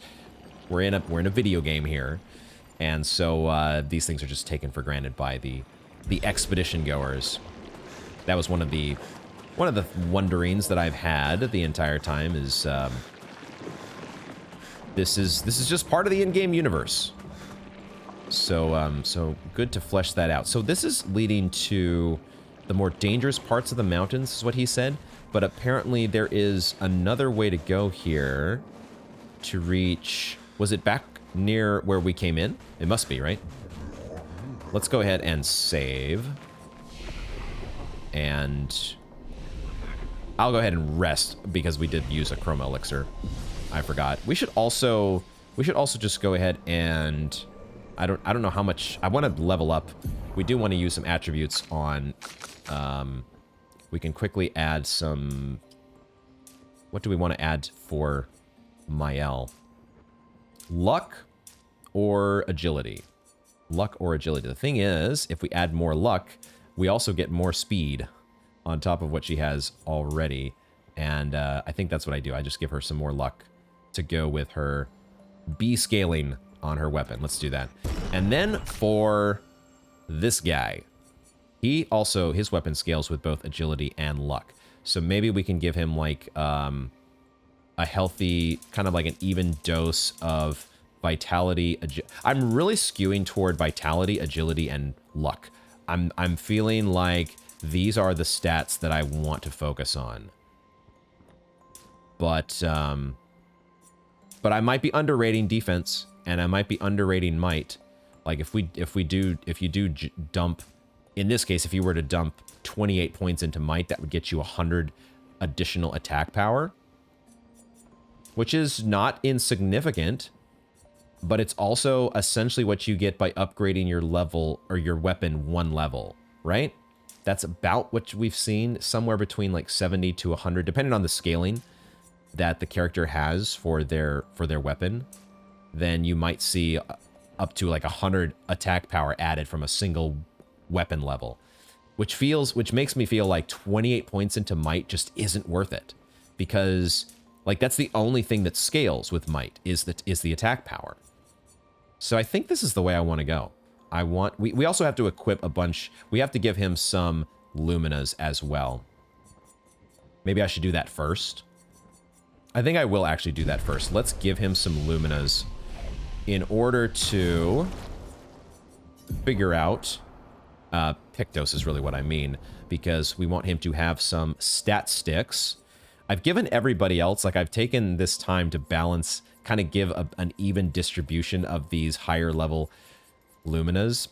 So I might do the same thing at some point for Monoco and give him some of these higher level ones, but I don't want to take the time to really think through how I'm going to balance everybody out here. So what we'll do is we'll just give him these, we'll just give him basically the highest level that we can, which is accelerating heal. I don't care about the Lumina there so much as I care about the stats. So I guess we're giving him a bunch of health to start with, because we're going to give him an energizing parry as well. And we're also going to give him at Death's Door, just to give him a bunch of crit. We gave him a bunch of speed with accelerating heal. Yeah, we want to have him have some crit and defense. So that feels like an okay distribution for Pictos to start with, and then that will allow us to upgrade his attributes accordingly. So then if we did go... If we went 25 points into health, That would get him kind of in the neighborhood of where the other characters are. I think this probably works out the way that I want it. Just going like 25, 25, and 25. That would get him up to... Let's get him up to 30 crit rate. And his speed... We'll just put the rest into speed. His speed is pretty lagging right now. But I think he's also 6 levels behind everybody else. So his speed is going to take some work. But I could help him out with some appropriate pick dose distribution. This is good enough for now. Let's not overthink it. That's good enough for the moment. Skills. We have... Oh, look at this. This is actually very easy. And now I'm having a realization as I'm looking at Monoco's skills. There's no additional skills to assign because guess what? He gets skills from Nevrons. He doesn't have... Oh, this is such a difference now. Okay, that's one thing I'm realizing. But the other thing I'm realizing is the gradient attacks. For Monoco, it's Mighty Strike. Deal high single target damage, 2 hits. Use weapons element. Deals double damage if the target is stunned. And it goes to Almighty Mask. But now we see what is... These options that have been locked previously on the right-hand side are their gradient attacks. Cool. We've seen the Virtuo Strike for Lune. Sorry for Mael. I keep always mixing up the ladies' names. It's so embarrassing sometimes to watch back my footage. But, you know, that's... You guys know this very well. You're the ones watching all of it. At least what makes it through editing. I try to leave everything in there for the most part. If it's not too embarrassing. But we have Sabotage for Verso. Deals medium physical damage to all enemies. And applies Mark. Applying Mark to all enemies. That is pretty incredible. And these are really cool abilities. We saw Lune's, but we didn't get to use it. Tremor. And for CL, she has Shadowbringer. It's a sun skill that deals high single target dark damage for 10 hits to random enemies. But it applies 1 foretell per hit. Except would it be 10 foretell with her weapon that we've got? Okay. So freaking cool. And there's still more to unlock with Mael. Mael is cool enough to where she even has more stuff. There's like a super cool ability that's right here by itself. Can't wait to see what that's going to be. Monoco, though, this... Dude, look at how many skills there are. We got to go back through like the whole game now and kill all the Nevrons just to collect the skills for Monoco, don't we? We're not going to do that at this very second. But that's an exciting thing to look forward to when I do another round of backtracking. Man, it does kind of make me now... It does kind of make me wish... Hindsight is 20/20. But now that I know how this works, it would have made so much more sense to come get Monoco first and then go do our backtracking. Because then we could have collected a whole bunch of skills for Monoco. But it's fine. It's all good. It's a-okay. I guess this... We came in here, didn't we? There's actually a couple more... There's actually a couple more Grandis to talk to as well. I think we came in this way. Let's just make sure of this before we talk to... But I think there was a flag over here, wasn't there? But I think I see where our... There's the flag. Our other exit is over here to the left. Which is the one that leads to Old Lumiere. I'm not sure which one we want to use. Grandis Sculptor. I remember sculpting this statue. You did this? I must say, looking back now... Why did we all sculpt the same thing? You do not remember. The Grandis Historian is saying this? There was a time... You do not remember? There was a time when the tribes sought to compete in a different manner than through eloquence battles. So we did this. I see. And so that's why everybody crafted the same thing, because otherwise it would be... I don't know. You should be able to... I was going to say, otherwise, how do you compare sculptures if people are crafting all sorts of different things? How do you actually objectively say this sculpture is better than the other? You have to make them craft the same thing to see whether they measure up. I don't know. There might be some logic in that. But certainly all your sculptures would be pretty boring if they're all the same. As some of us forget the history of our people, I thought it prudent to begin recording what I can. That's great to hear. Do you write then? No, I record everything in my mind. If someone forgets our history, I will simply tell them. But what if you forget? Let me think on that. We have posed an important consideration into the grandest historian's mind. I suppose then the history of our people will be slowly forgotten. Oh. Okay, well that's kind of sad. Why'd you have to bum me out with that thought? Grandest Cleaner 1? I can clear the snow and I can clear the rubble, but this is too much. Number 2, must we truly dispose of this thing? It does not obstruct the way, it's simply there. I know, well, just call it one of your own sculptures. Just say, hey, I sculpted something incredibly different for once, and I deserve credit for it. Shall we leave it here then? Yes. These conversations. Also, this guy's head. There's something kind of like he's jerking his head in a very odd way. Very, almost a little bit creepy. Okay, let's not fixate on that. I think we've talked to all of the... I think we've talked to everybody now. I don't know if there's any... I don't think there's any other items to pick up. But I think we're going in this direction. I really don't know for sure. But I think the main quest direction is Old Lumiere, right? So we want to go this way. But we'll find out. This is probably taking us back to the continent, I would presume. Maybe back to the continent. There it is. There it is. Ooh, and I do see one of those Nevrons that Monoco, for the Monoco tutorial. Let's check our... I love this view right here. Look at this. This is just gorgeous. This game is just incredible. Okay, so we have moved. We have moved through... I see. Monoco... okay, so we could have exited over here to get to this area and to get to this area. These are the optional sites over here. The non-optional site is Old Lumiere. Okay, okay. And, maybe we do want to explore over in this direction. I'm not sure, because at some point, I do want to, like, we still have this over here we haven't explored. And so many other, like this spot. And I'm starting to, like, I don't want to leave these things behind. So yeah, as per usual, having some uncertainty about where to go. But I think the one big thing to keep in mind is the fact that that we are going to be getting more navigational abilities for Esquia. There's got to be at least the ability to fly.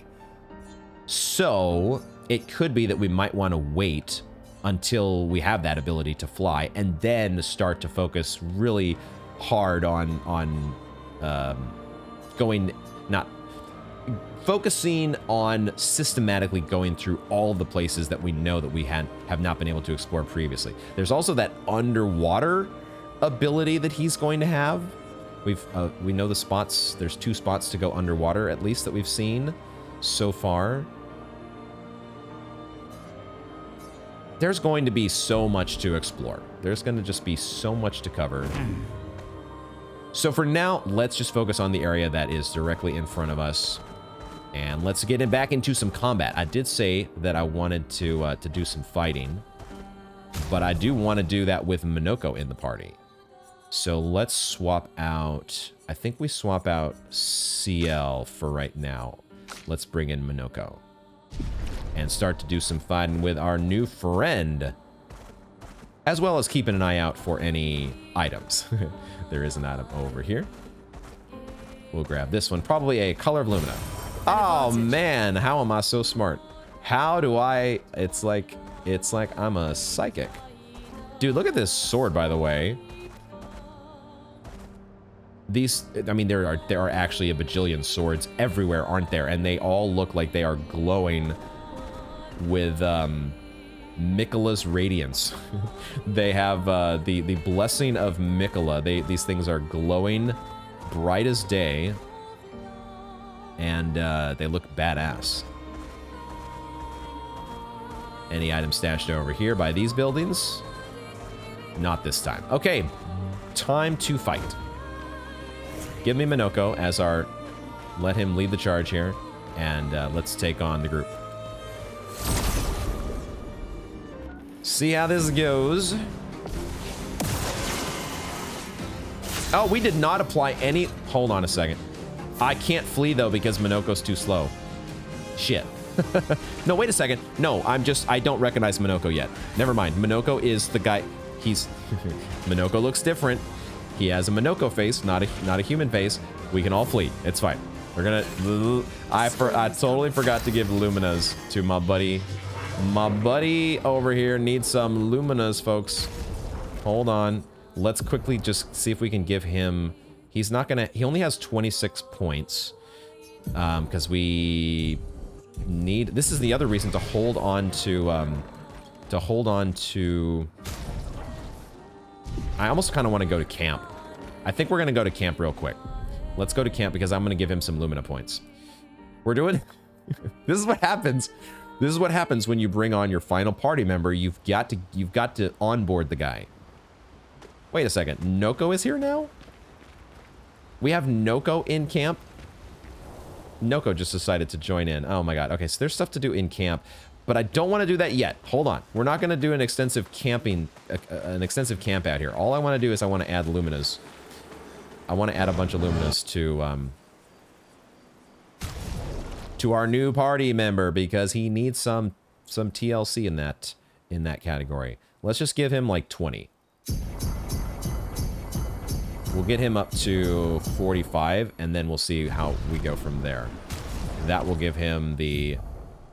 I assume he would have a free aim like everybody else, so we'll just give him our... No, hold on. Favorites? There we go. I think I have the whole shots package here, basically. As well as critical burn, inverted affinity, shots. And then, if he has 17 more, we'll go with this. And I guess we'll give him 3 more so he can do in media res. Is that how we do this? I guess so. I think so. Yeah, 3 more for Monoco. And this is why, see, now all of a sudden we're down to just 80 colors of Lumina. We're so broke all of a sudden. Kappa. So broke in the colors of Lumina category. So broke. Oops. That's not what I meant to do. Oopsie. It's fine. It's fine. It's fine. I don't know why I added one more. My perfectionist tendencies here are going to be just ever so slightly upset by the fact that I added one more point than I needed to. Which means we will give him Dodger. We'll just throw in Dodger. Because why not? Okay, there we go. And now he has Luminas. Good. We're coming back to camp at a later date. Not right now though. Go to sleep. Get back out on the continent. Camp shall await. Maybe we'll catch up at camp. In camp at the end of the episode. We'll see how it goes.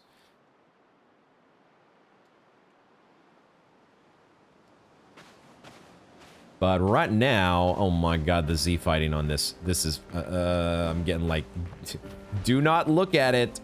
Don't look at it. The Z fighting on this guy's, no! I got, okay, we're gonna have to do some dodging here, or some, wait, except we didn't get first strike, but we're still fast enough for at least a couple of our characters to jump in before the enemy does. Okay, sure. The flying enemy over here, could we take you out? Is Is Mael... I don't think she has dead energy. That's about the only issue here. But she's going to be able to get rid of you. Except, never mind. I totally am wrong. She has dead energy. I guess I gave that to her. Is it... Oh, she might have it as a Pictos. So, okay. All right. We got a whole bunch of...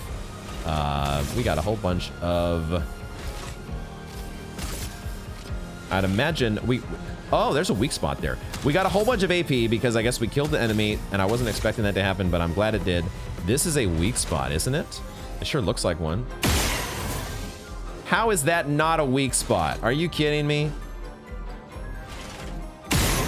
How is that not a freaking weak spot? I don't know what a weak spot is, guys. I have no clue. No, not that guy! Shit, I went at the wrong enemy. Fuck. Pellerin switches stance. Oh, is he in like fire stance now? I hit the wrong enemy. I meant to focus on the Pellerin. Okay, all right, we have an ice stain and a light stain for Lune, which means we could use wildfire to get increased damage. We could also use thunderfall or ice lance to get increased damage. A whole bunch of stuff could get increased damage here.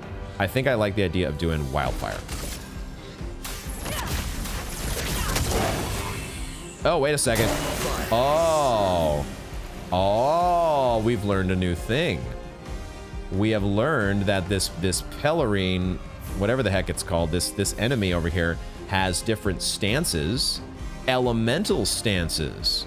And so when it's in fire stance, you do not want to use fire damage against it because it heals. God damn. Okay, I can't do my Chalier combo because I don't have AP. So maybe we just attack here? If I attack, the wheel should stay in place, correct? So we just do an attack, I think.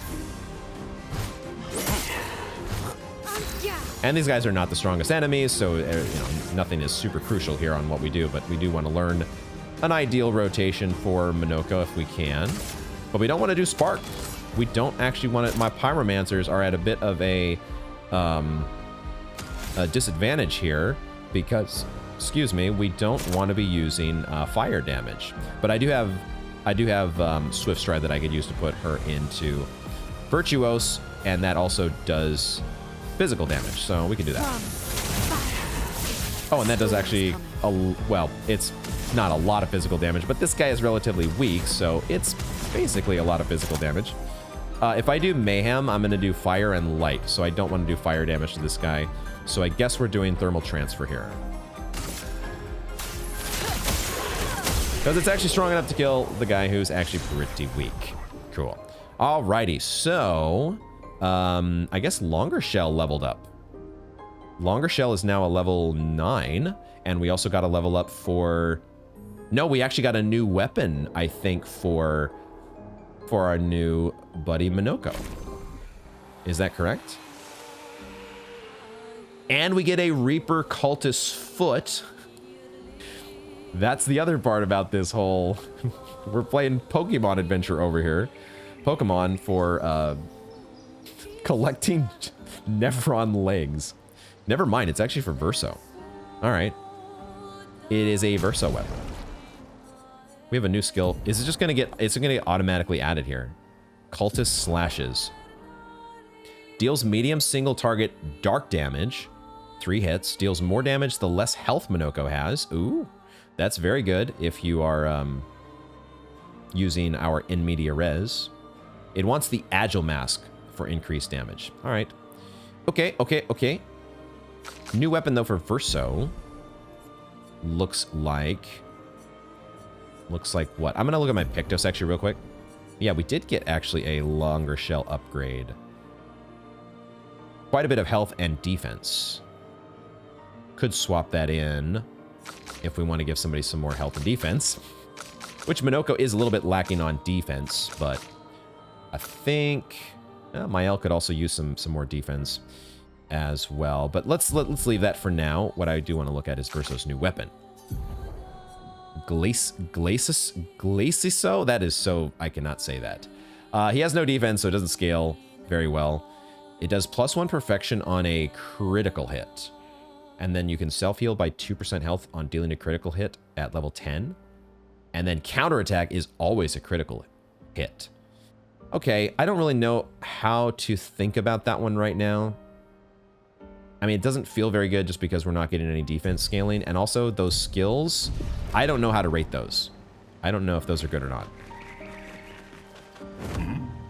We'll think about it. Let's look around, though, and see if we can find more items and more enemies. Up here, we have our next zone, I think. Is this Old Lumiere? This is Old Lumiere. So it's got these... It's got the glowing, like, Radagon Mikola swords. Which just looks so amazing.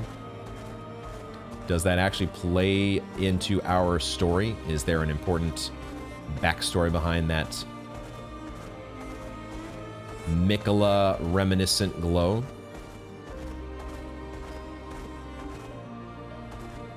It's always a little bit hard to tell when there's an item out here because of my gamma settings, but I'm trying to be careful to not miss anything. But I also do want to check the rest of this immediate area before we go heading into Old Lumiere. We have a Gestural Beach over here. I'm going to wait on the Gestural Beach. We're going to wait on that.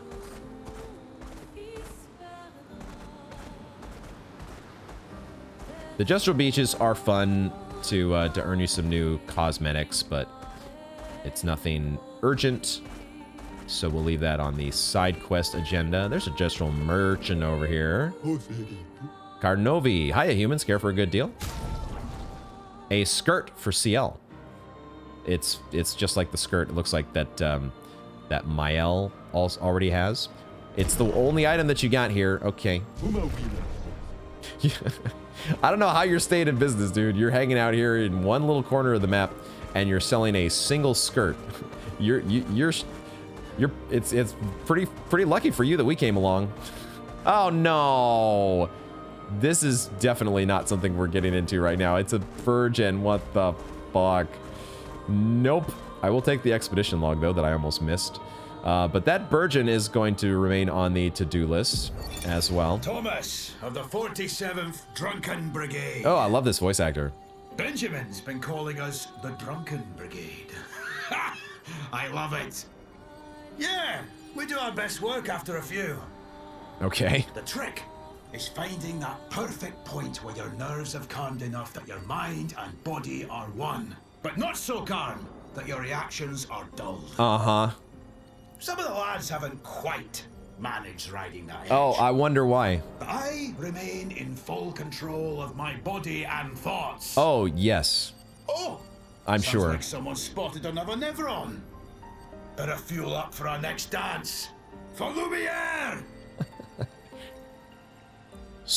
Spoken like a true drunk. Spoken like a true alcoholic. The Drunken Brigade. I love that voice actor. What a phenomenal accent. There's just nothing like that full-on drunken Scot accent. Love it. Fan-fucking-tastic. Finding that... It's all about finding that perfect spot between calming your nerves and losing your shit. Yeah. Justify it any way you want, my friend. Use whatever rationale you want. Likely story. There is another zone back around here. Is it a little esoteric ruins? This feels like this would be a little one-off area, so we will go in here because I feel like it's gonna have like a record or something for us to collect. Just my guess. Esoteric ruins sounds like one of those. Oh, it's not one of the camera frozen in place sort of zones. There is actually a little bit more to this. Are you not going to climb up on your own? You're just going to... I'm going to have to jump. Okay. All right. Then I don't exactly know what's... I see a flag and I see a weird energy orb or something there in the middle. And then I see a ladder and a rope in the distance. There's more to this zone to explore. That is not something we're going to do right at the moment. Dude, there's got to be... What? We've got like a dozen different optional areas now to go through. There's so much more to this game than I would have expected. But we did kind of get a sense, you know, looking at the map previously. Maybe I should know. Maybe I should be expecting all of this. A bunch of coral, a bunch of more weird... Yeah, it's time for swim right into the coral. So I'm guessing Eskia. I'm guessing Eskia is going to have a way to destroy these at some point, right? There must be a way that Eskia is going to be able to interact with the coral and just bust those out. He could probably do it right now if he weren't so lazy. So once we can find him the proper inspiration, I guess we will be doing that. All right, let's get on to our next fight here out on the continent. Just a little bit of continental cleanup before we head on to Old Lumiere.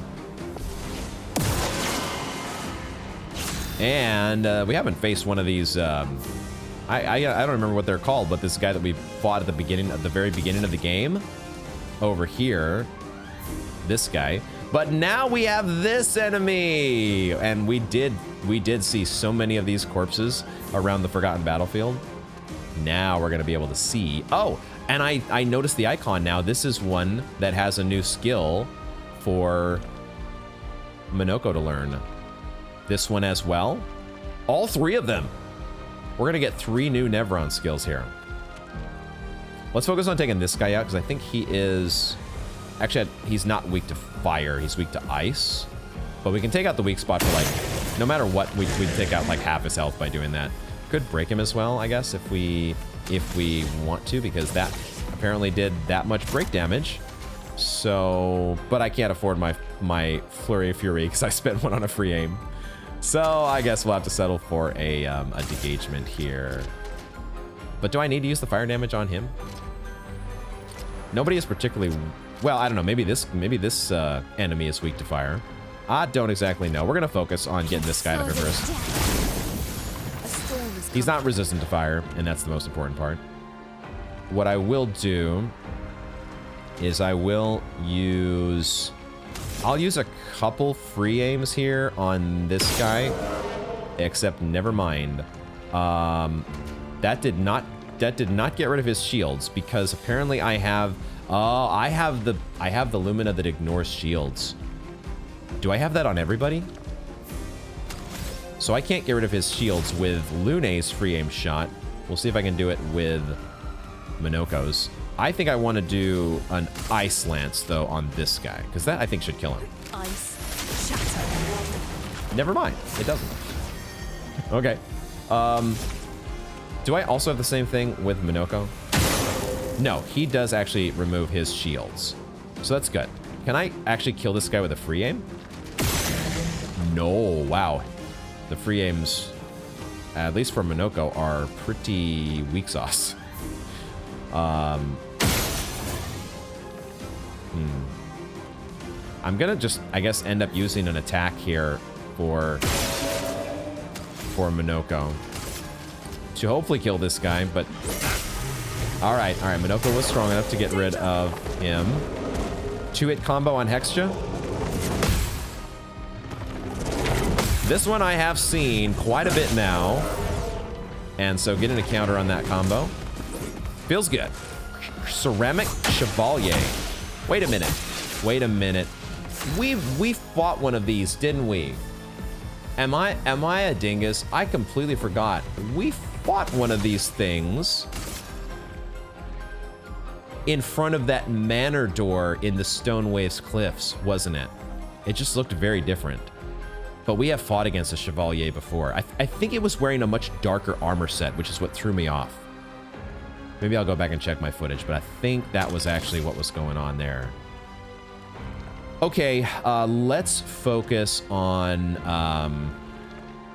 So I did degagement on that other enemy. We're gonna do Spark against the Chevalier because I think the Hexja is actually strong. Oh my god, that thing has no health. It's gonna be dead.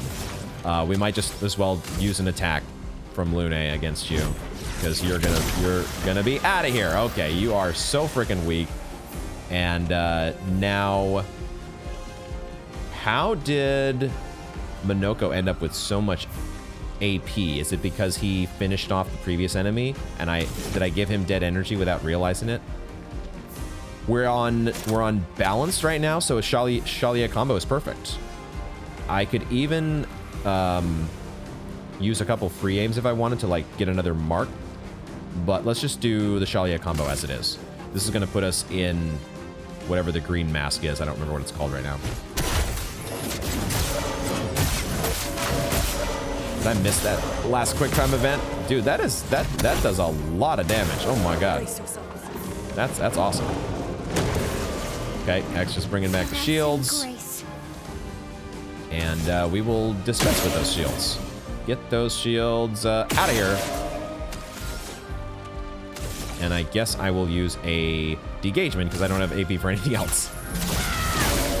Even though he's resistant to fire damage. This is where we use a Mayhem for Lune, I think.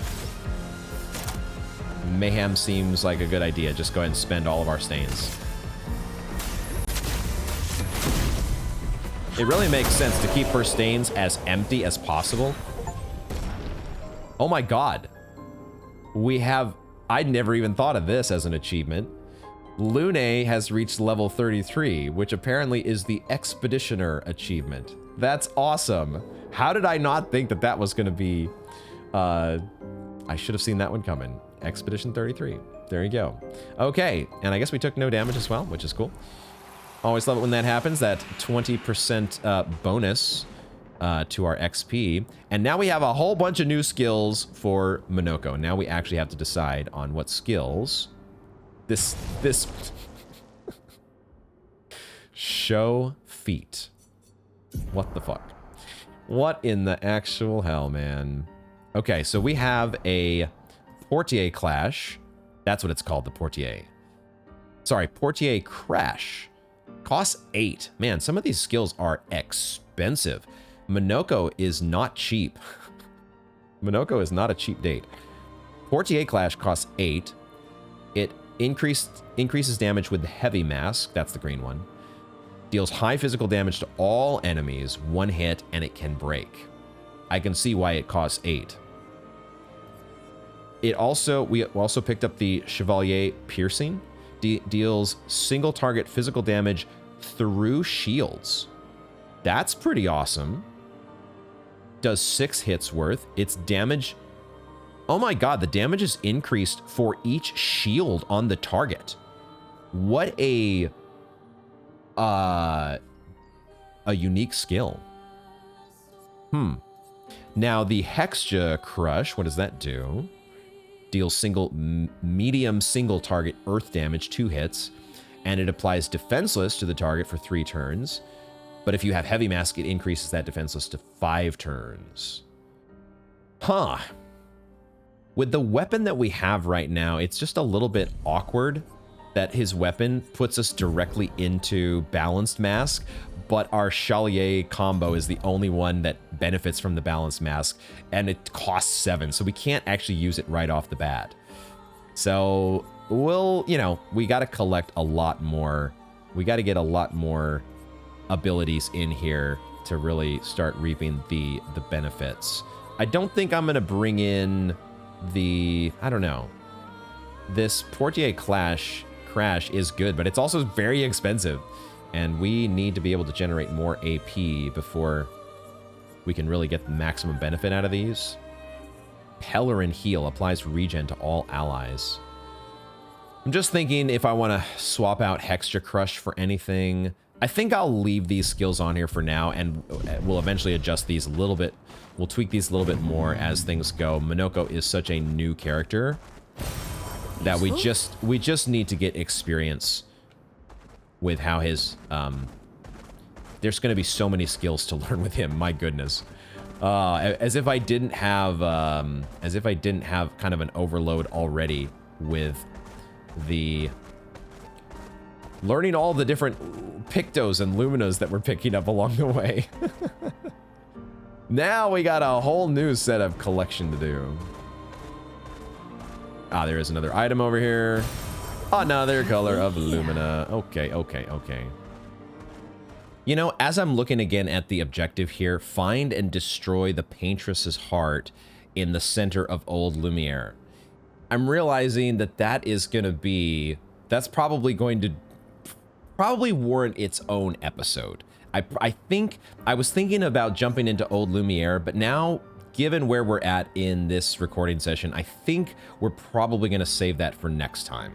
So I think what we will do is we'll go back into camp and let's see what new stuff we have here.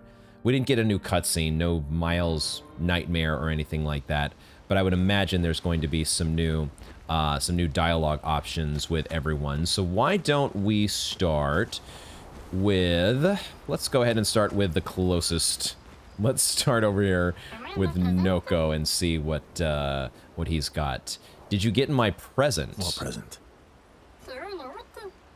One I left in your hut. I took a special detour through ancient sanctuary just for you. The one I left in your hut? I got your note about, but I didn't see a present. What was it? You'll just have to wait and find out, but it's super cool. Silly Batat. Thanks. Do I want to spend time with Noko? I think we're doing the relationship building thing, aren't we? So, yes, we do need to work on our relationship level with Noko, which I think is at a 0 as far as I know, unless other stuff we've done.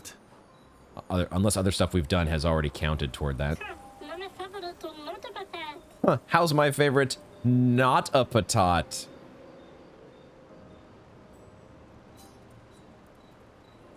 I don't think we even need to explain that one even further. Oh, I'm still your favorite, am I? Oh, I'm still your favorite, am I? Forgot Verso has a voice line. Because you've taken a real shine to my L. Jealous? You're the one who asked me to make friends. Fair enough. So tell me, patat to not a patat. Why are you tagging along? Really?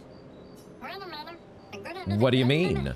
If I'm gonna be the greatest merchant of all time, then I need to find some treasure. I don't believe you. Don't tell Monoco I said this, but you were and still are the greatest searcher of all time. And you know there are more lost Gestrels out there. Why be a merchant? Why go to Old Lumiere? Meh?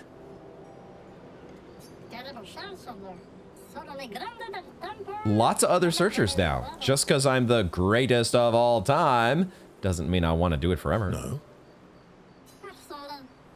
You know this? Forever the same sucks. Well, that is very true.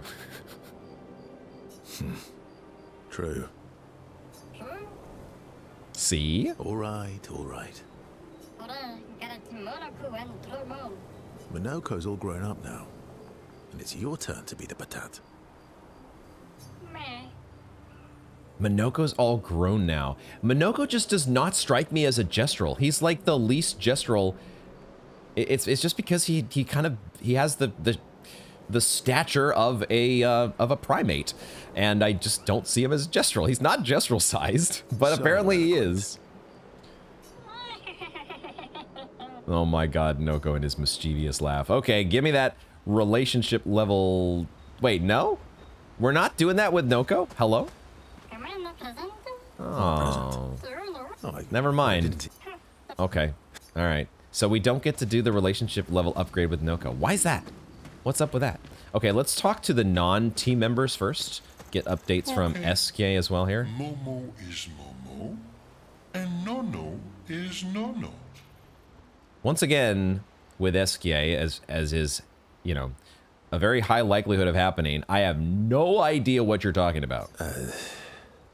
Then we've got Lulu. Okay, now I get it. My. Okay. All right. Sissy. Okay, I finally get the pattern. I get it. I don't think they're like that. You sure you don't want to be Verver?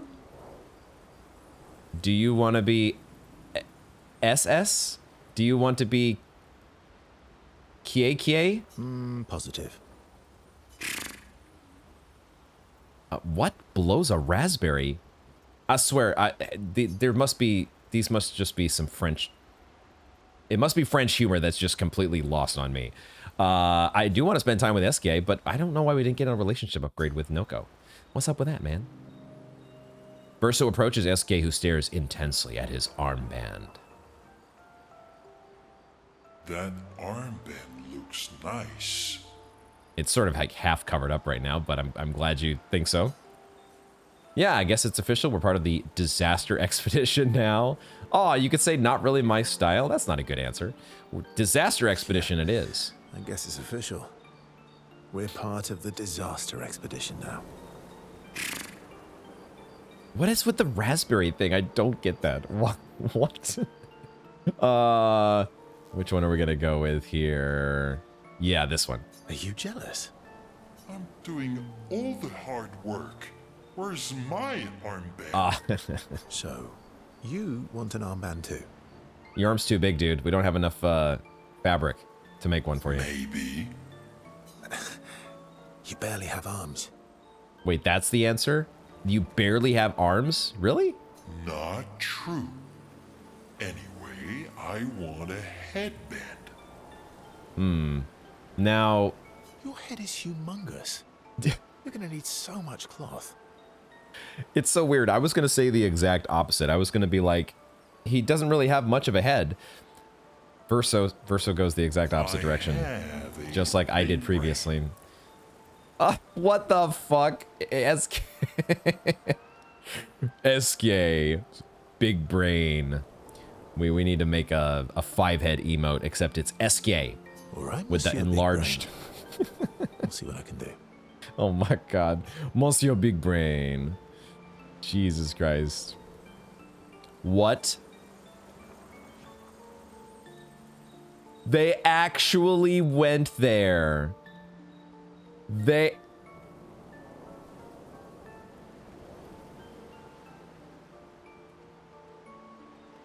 Oh god. This is a thing now. Happy now? Ooh, this is the nicest thing ever. Ever. Wow, SK is even more excited than usual. Verso has given SK the greatest gift ever. SK is overcome with emotion. Boom. Level 3. Let's go. I really wanted to get a relationship level increase with Monoco. That was a bummer. That's just gonna stick with me for the rest of the day, guys. The rest of the day is ruined because Monoco is a no-no on lev. SK dances around with his armband for a bit. Armband? It's his headband. Anyway, his armband for a bit before they return to the others. It's a headband, though. Can we get our story straight, guys? Can we please get our story straight? All right. All right. Hi there, Momo. Is Golgra still mad at me? Oh, Golgra, huh? They got a beef? What do you think? Well, Golgra helped Noko start his merchant shop. Yeah, but defying Golgra wasn't Noko's idea, was it? Noko would have done the same for me. Noko would have got Golgra on his side first. Bah. It's been 10 years. Golgra needs to get over it. This voice actor is really good for Monoco. I feel like it's really a familiar voice, but I don't quite know. Like, I almost feel like one of the other characters has the same voice actor, but I'm not 100% sure. It's really, really, really good. Just like all the other voice acting in this game. Phenomenal. I do want to spend time with Monoco, though.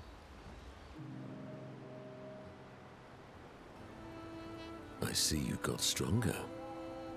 Well, I didn't spend the last few years hiding in the mountains. The mountain where a Pelerin cut you in half and you cried for my help. Yeah, the mountain where a Stalak stomped you and I had to evacuate you. You want to fight? Well, unlike Gestrels, I need sleep, so I'll pass. coward.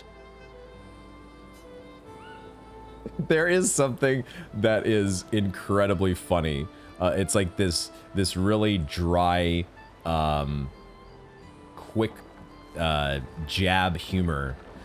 That's not the good term. That's not a good term. I don't know how to quite describe it, but the rapport between Monoco and Verso so far is hilarious. Let's go with this one. Have you seen how weak you are now? I'd beat you blindfolded. In the mountains, I have learned inner peace. Ah. These petty provocations do not work on me anymore. Oh, Mr. Stoicism over here. I've missed our little excursions.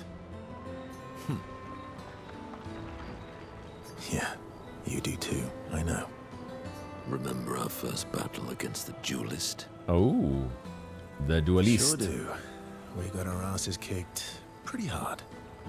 And this one time we tried to swim to the Red Tree Island and you got eaten by that snake. Oh boy.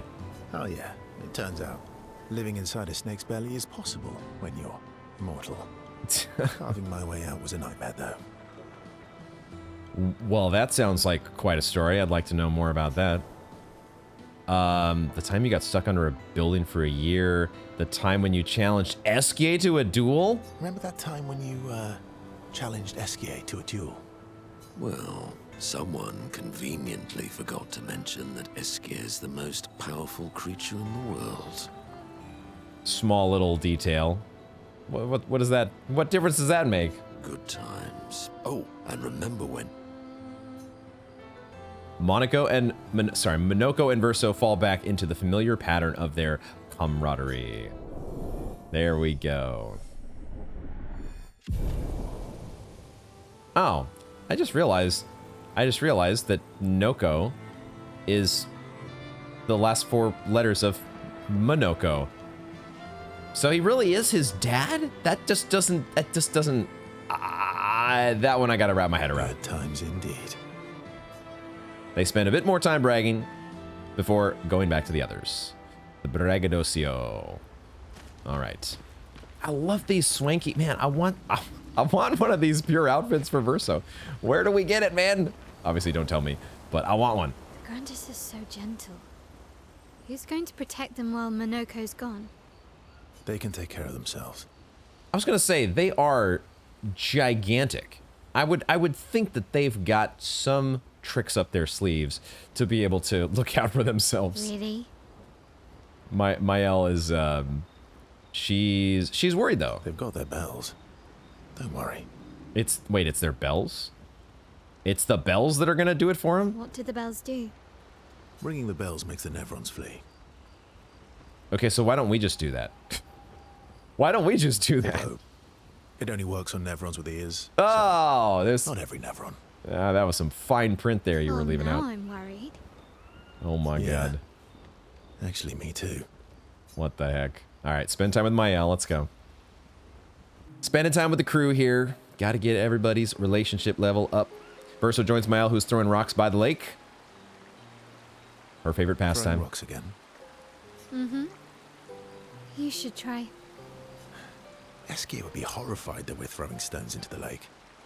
Oh my god. Or I never even he'd thought of be that. super happy because we're sending them soaring on fun little adventures. Oh, so they're like little rock expeditioners. Exactly. Okay, that's cute. To think about the rock expeditioners out there. Combing the landscape. What do we go with here? I'm having a little trouble in my mind wrapping my head around what is the metaphor that makes either one of us the paintress or Lumiere. I've sort of lost the plot on which one of these is which. Let's just go with the first one. Would that make you the paintress then? Clearly, I'm Lumiere. I'm launching them on their journey. Oh! Watching them from afar. Okay, I was being a dingus. I did not get that metaphor at all. Stone. Now I after get it. Stone after stone. I see. Sending out the stone expeditioners. Yes, of course, I get it now. Knowing they'll never come back. If she was the paintress, she'd be destroying the poor little stone expeditioners. Except, you know, we're gonna break the cycle, aren't we?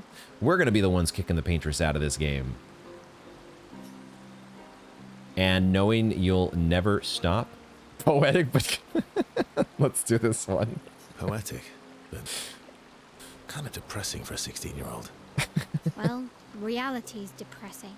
Ah, yes, Mael, speaking it like it You're is. writing in your notebook all the time. Depressing poetry. Probably. It's not all depressing. Mm-hmm, sure. You can, yeah. Say what you want. Why, Verso's what do not you buying write it. about? Neither am You I. don't seem like a sunshine and rainbows type. Mostly poetic insults to use on Monoco. I'm currently comparing him to the backside of an owl. That is a comparison I would never have thought to use. Wow, what an insult. Actually, writing is cathartic for me. It helps. Getting the thoughts out of my head and onto the paper. Giving shape to my feelings. Sure, of course. Can I see? That is kind of that was my reaction, was like, wow, personal request there. Yeah, do we get to see yours though if we do this? Do I get to read yours?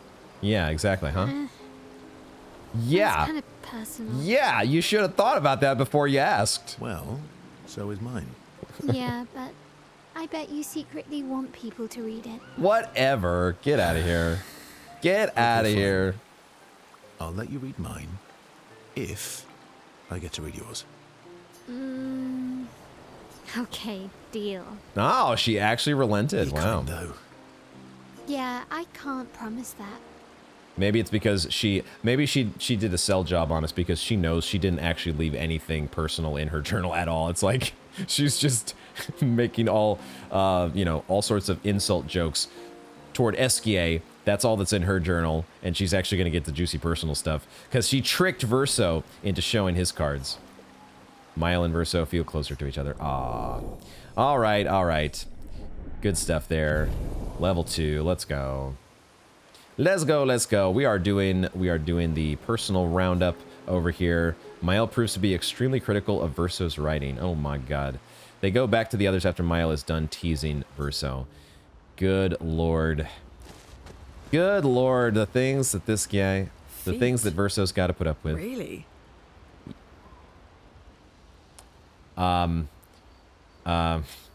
This is kind of funny coming from the person who doesn't wear shoes. Don't worry. He's not interested in human feet.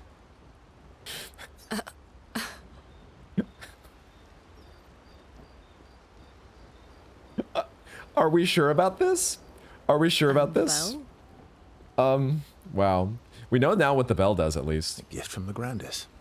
It's the Nevron, oh my god. Why would you want to ward away the Nevrons, though, if you need to collect their feet? Amazing. Oh my god. I wonder if we can achieve something similar. I'll stick to my swords. I'm not too keen on turning into a Nevron.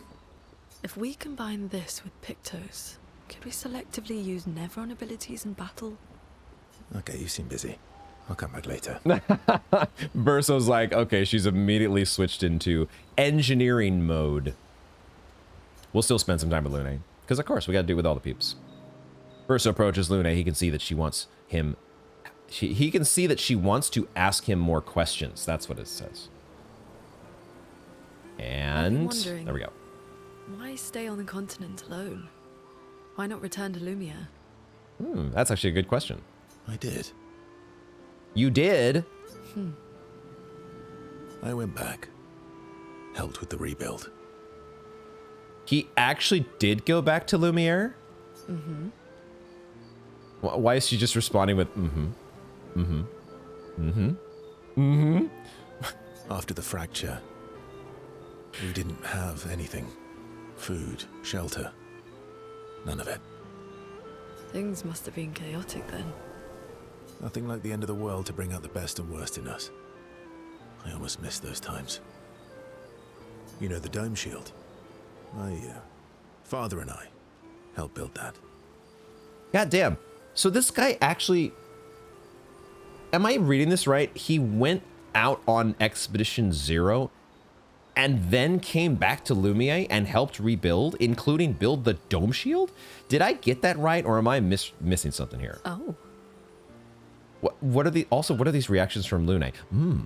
Oh. Why'd you leave then? Those early expeditions, they were search and rescue. We didn't know about the Paintress then. We just wanted to find our loved ones. Ah. Okay. Okay, so it wasn't necessarily the Expedition Zero. Because the whole Paintress Gamage thing hadn't happened yet? That's an interesting detail. Like my mother. I see. But this time, you didn't go back. People didn't trust me. Huh? Why not? Guess I'm hard to trust. Perhaps. Guess they thought I knew more than I did. Halfway to the monolith, I was betrayed. Barely escaped. Kind of killed my interest in returning home. That sounds like that's a pretty big story there. You were betrayed on your way to the monolith. I'm wondering, did we see this betrayal in one of the Mael's Nightmare cutscenes, which we know that we've seen Verso in a couple times? I want to know more. Yeah. Oh. What about you? Do you miss home? I spent my whole life studying the Paintress and the monolith. This is where I need to be. What a long-winded way to avoid answering the question. Ha ha ha. Yes, there are things I miss. You paint such a vibrant picture. If you must know what I really miss of viennoiserie. Yeah, I have no idea what those are. Is this some fancy pastry? Oh, good answer. I miss those too. I'm guessing it's some really good dessert, French dessert. Which if they like them so much, I'd be curious. I'd try one out. Okay, and then we have the awkward staring. I enjoyed this conversation. High praise. Okay, there we go. Lune feels more relaxed in Verso's presence. She appreciates that Verso has shared actual useful information. Oh my god. Holy crap. Dude, her outfit is so spiffy, man. I'm in love with these pure outfits. They are so schwank. Lune becomes lost in thought, reflecting on the information that Verso has shared. Verso feels ignored and goes back to the others. I really want to know more. I'm glad we're getting some some insight into Verso's past. The fact that there were expeditions that were not just, oh, we're going to go get the Paintress. They were just like search and rescue expeditions, which kind of makes sense if the whole place is just this Lumiere has been thrown into, who knows how many pieces all over the continent. So, but he was expeditioning and then returning to Lumiere many times before going on Expedition Zero. Monoco seems fun. Oh, yeah. Bet you guys got up to lots of trouble together. That obvious, huh? You guys getting us into more trouble now? An appropriate amount of trouble. I've spent some time with Gestrals. I'm not sure we had the same definition of appropriate. Let me guess. You've been to one of their arenas? Not just been to one of their arenas. Reigning champion. Naturally. Naturally. Verso didn't seem surprised. Wait, are we not? Monoco seems fun. Are we not Bet you guys- raising? You Oh my guys getting gosh. Reigning champion. Naturally. I'm shocked, but I guess there is, I don't know what determines what here, but both Noko and CL did not have, we did not get a boost to their relationship level. So I don't know. I don't know what the deal is here. Okay. Well, let's just do a quick check-in with our chef buddy. But we having no new Lost Gestrals to add to our crew. I suspect there's not going to be any new reactions. That's it. That's it. So it's basically just don't bother with me unless you have new Gestrals to add to the party. So I think there's a couple more things we want to do with at the fireplace here. We want to write in the journal, but let's check up on the others first. See what that does. Check up on the others.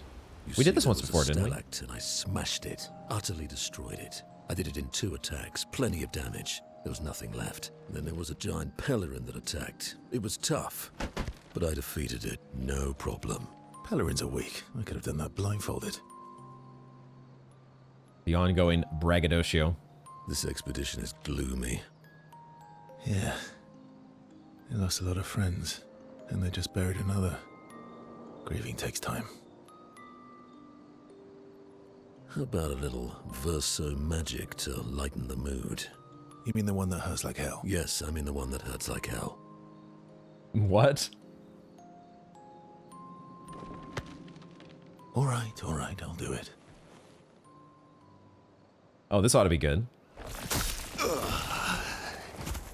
Oh, we don't get to see it? What the hell did he even do? Hi. Not now, please. I'm working.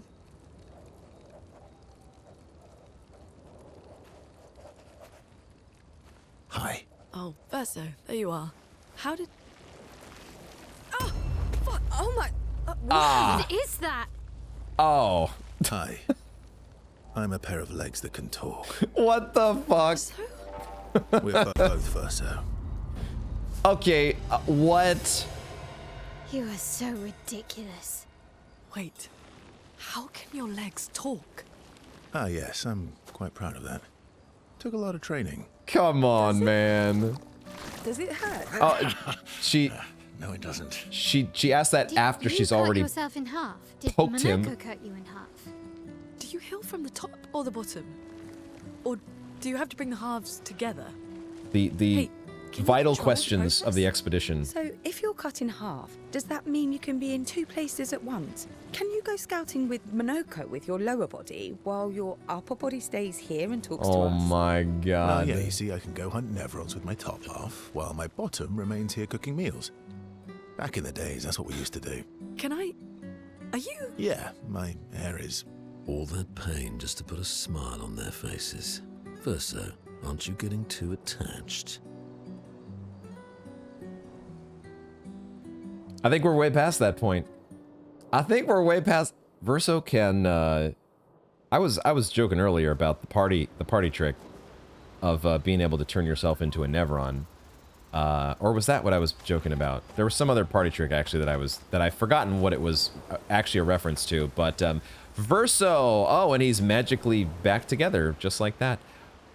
Wow, wow. I mean, that could actually be a pretty useful part of the expedition. You know, have Verso, upper Verso as the 3rd member of one party, and lower Verso as the 3rd member of another party. Then you could have a backup party of 3 to go with your main party of 3.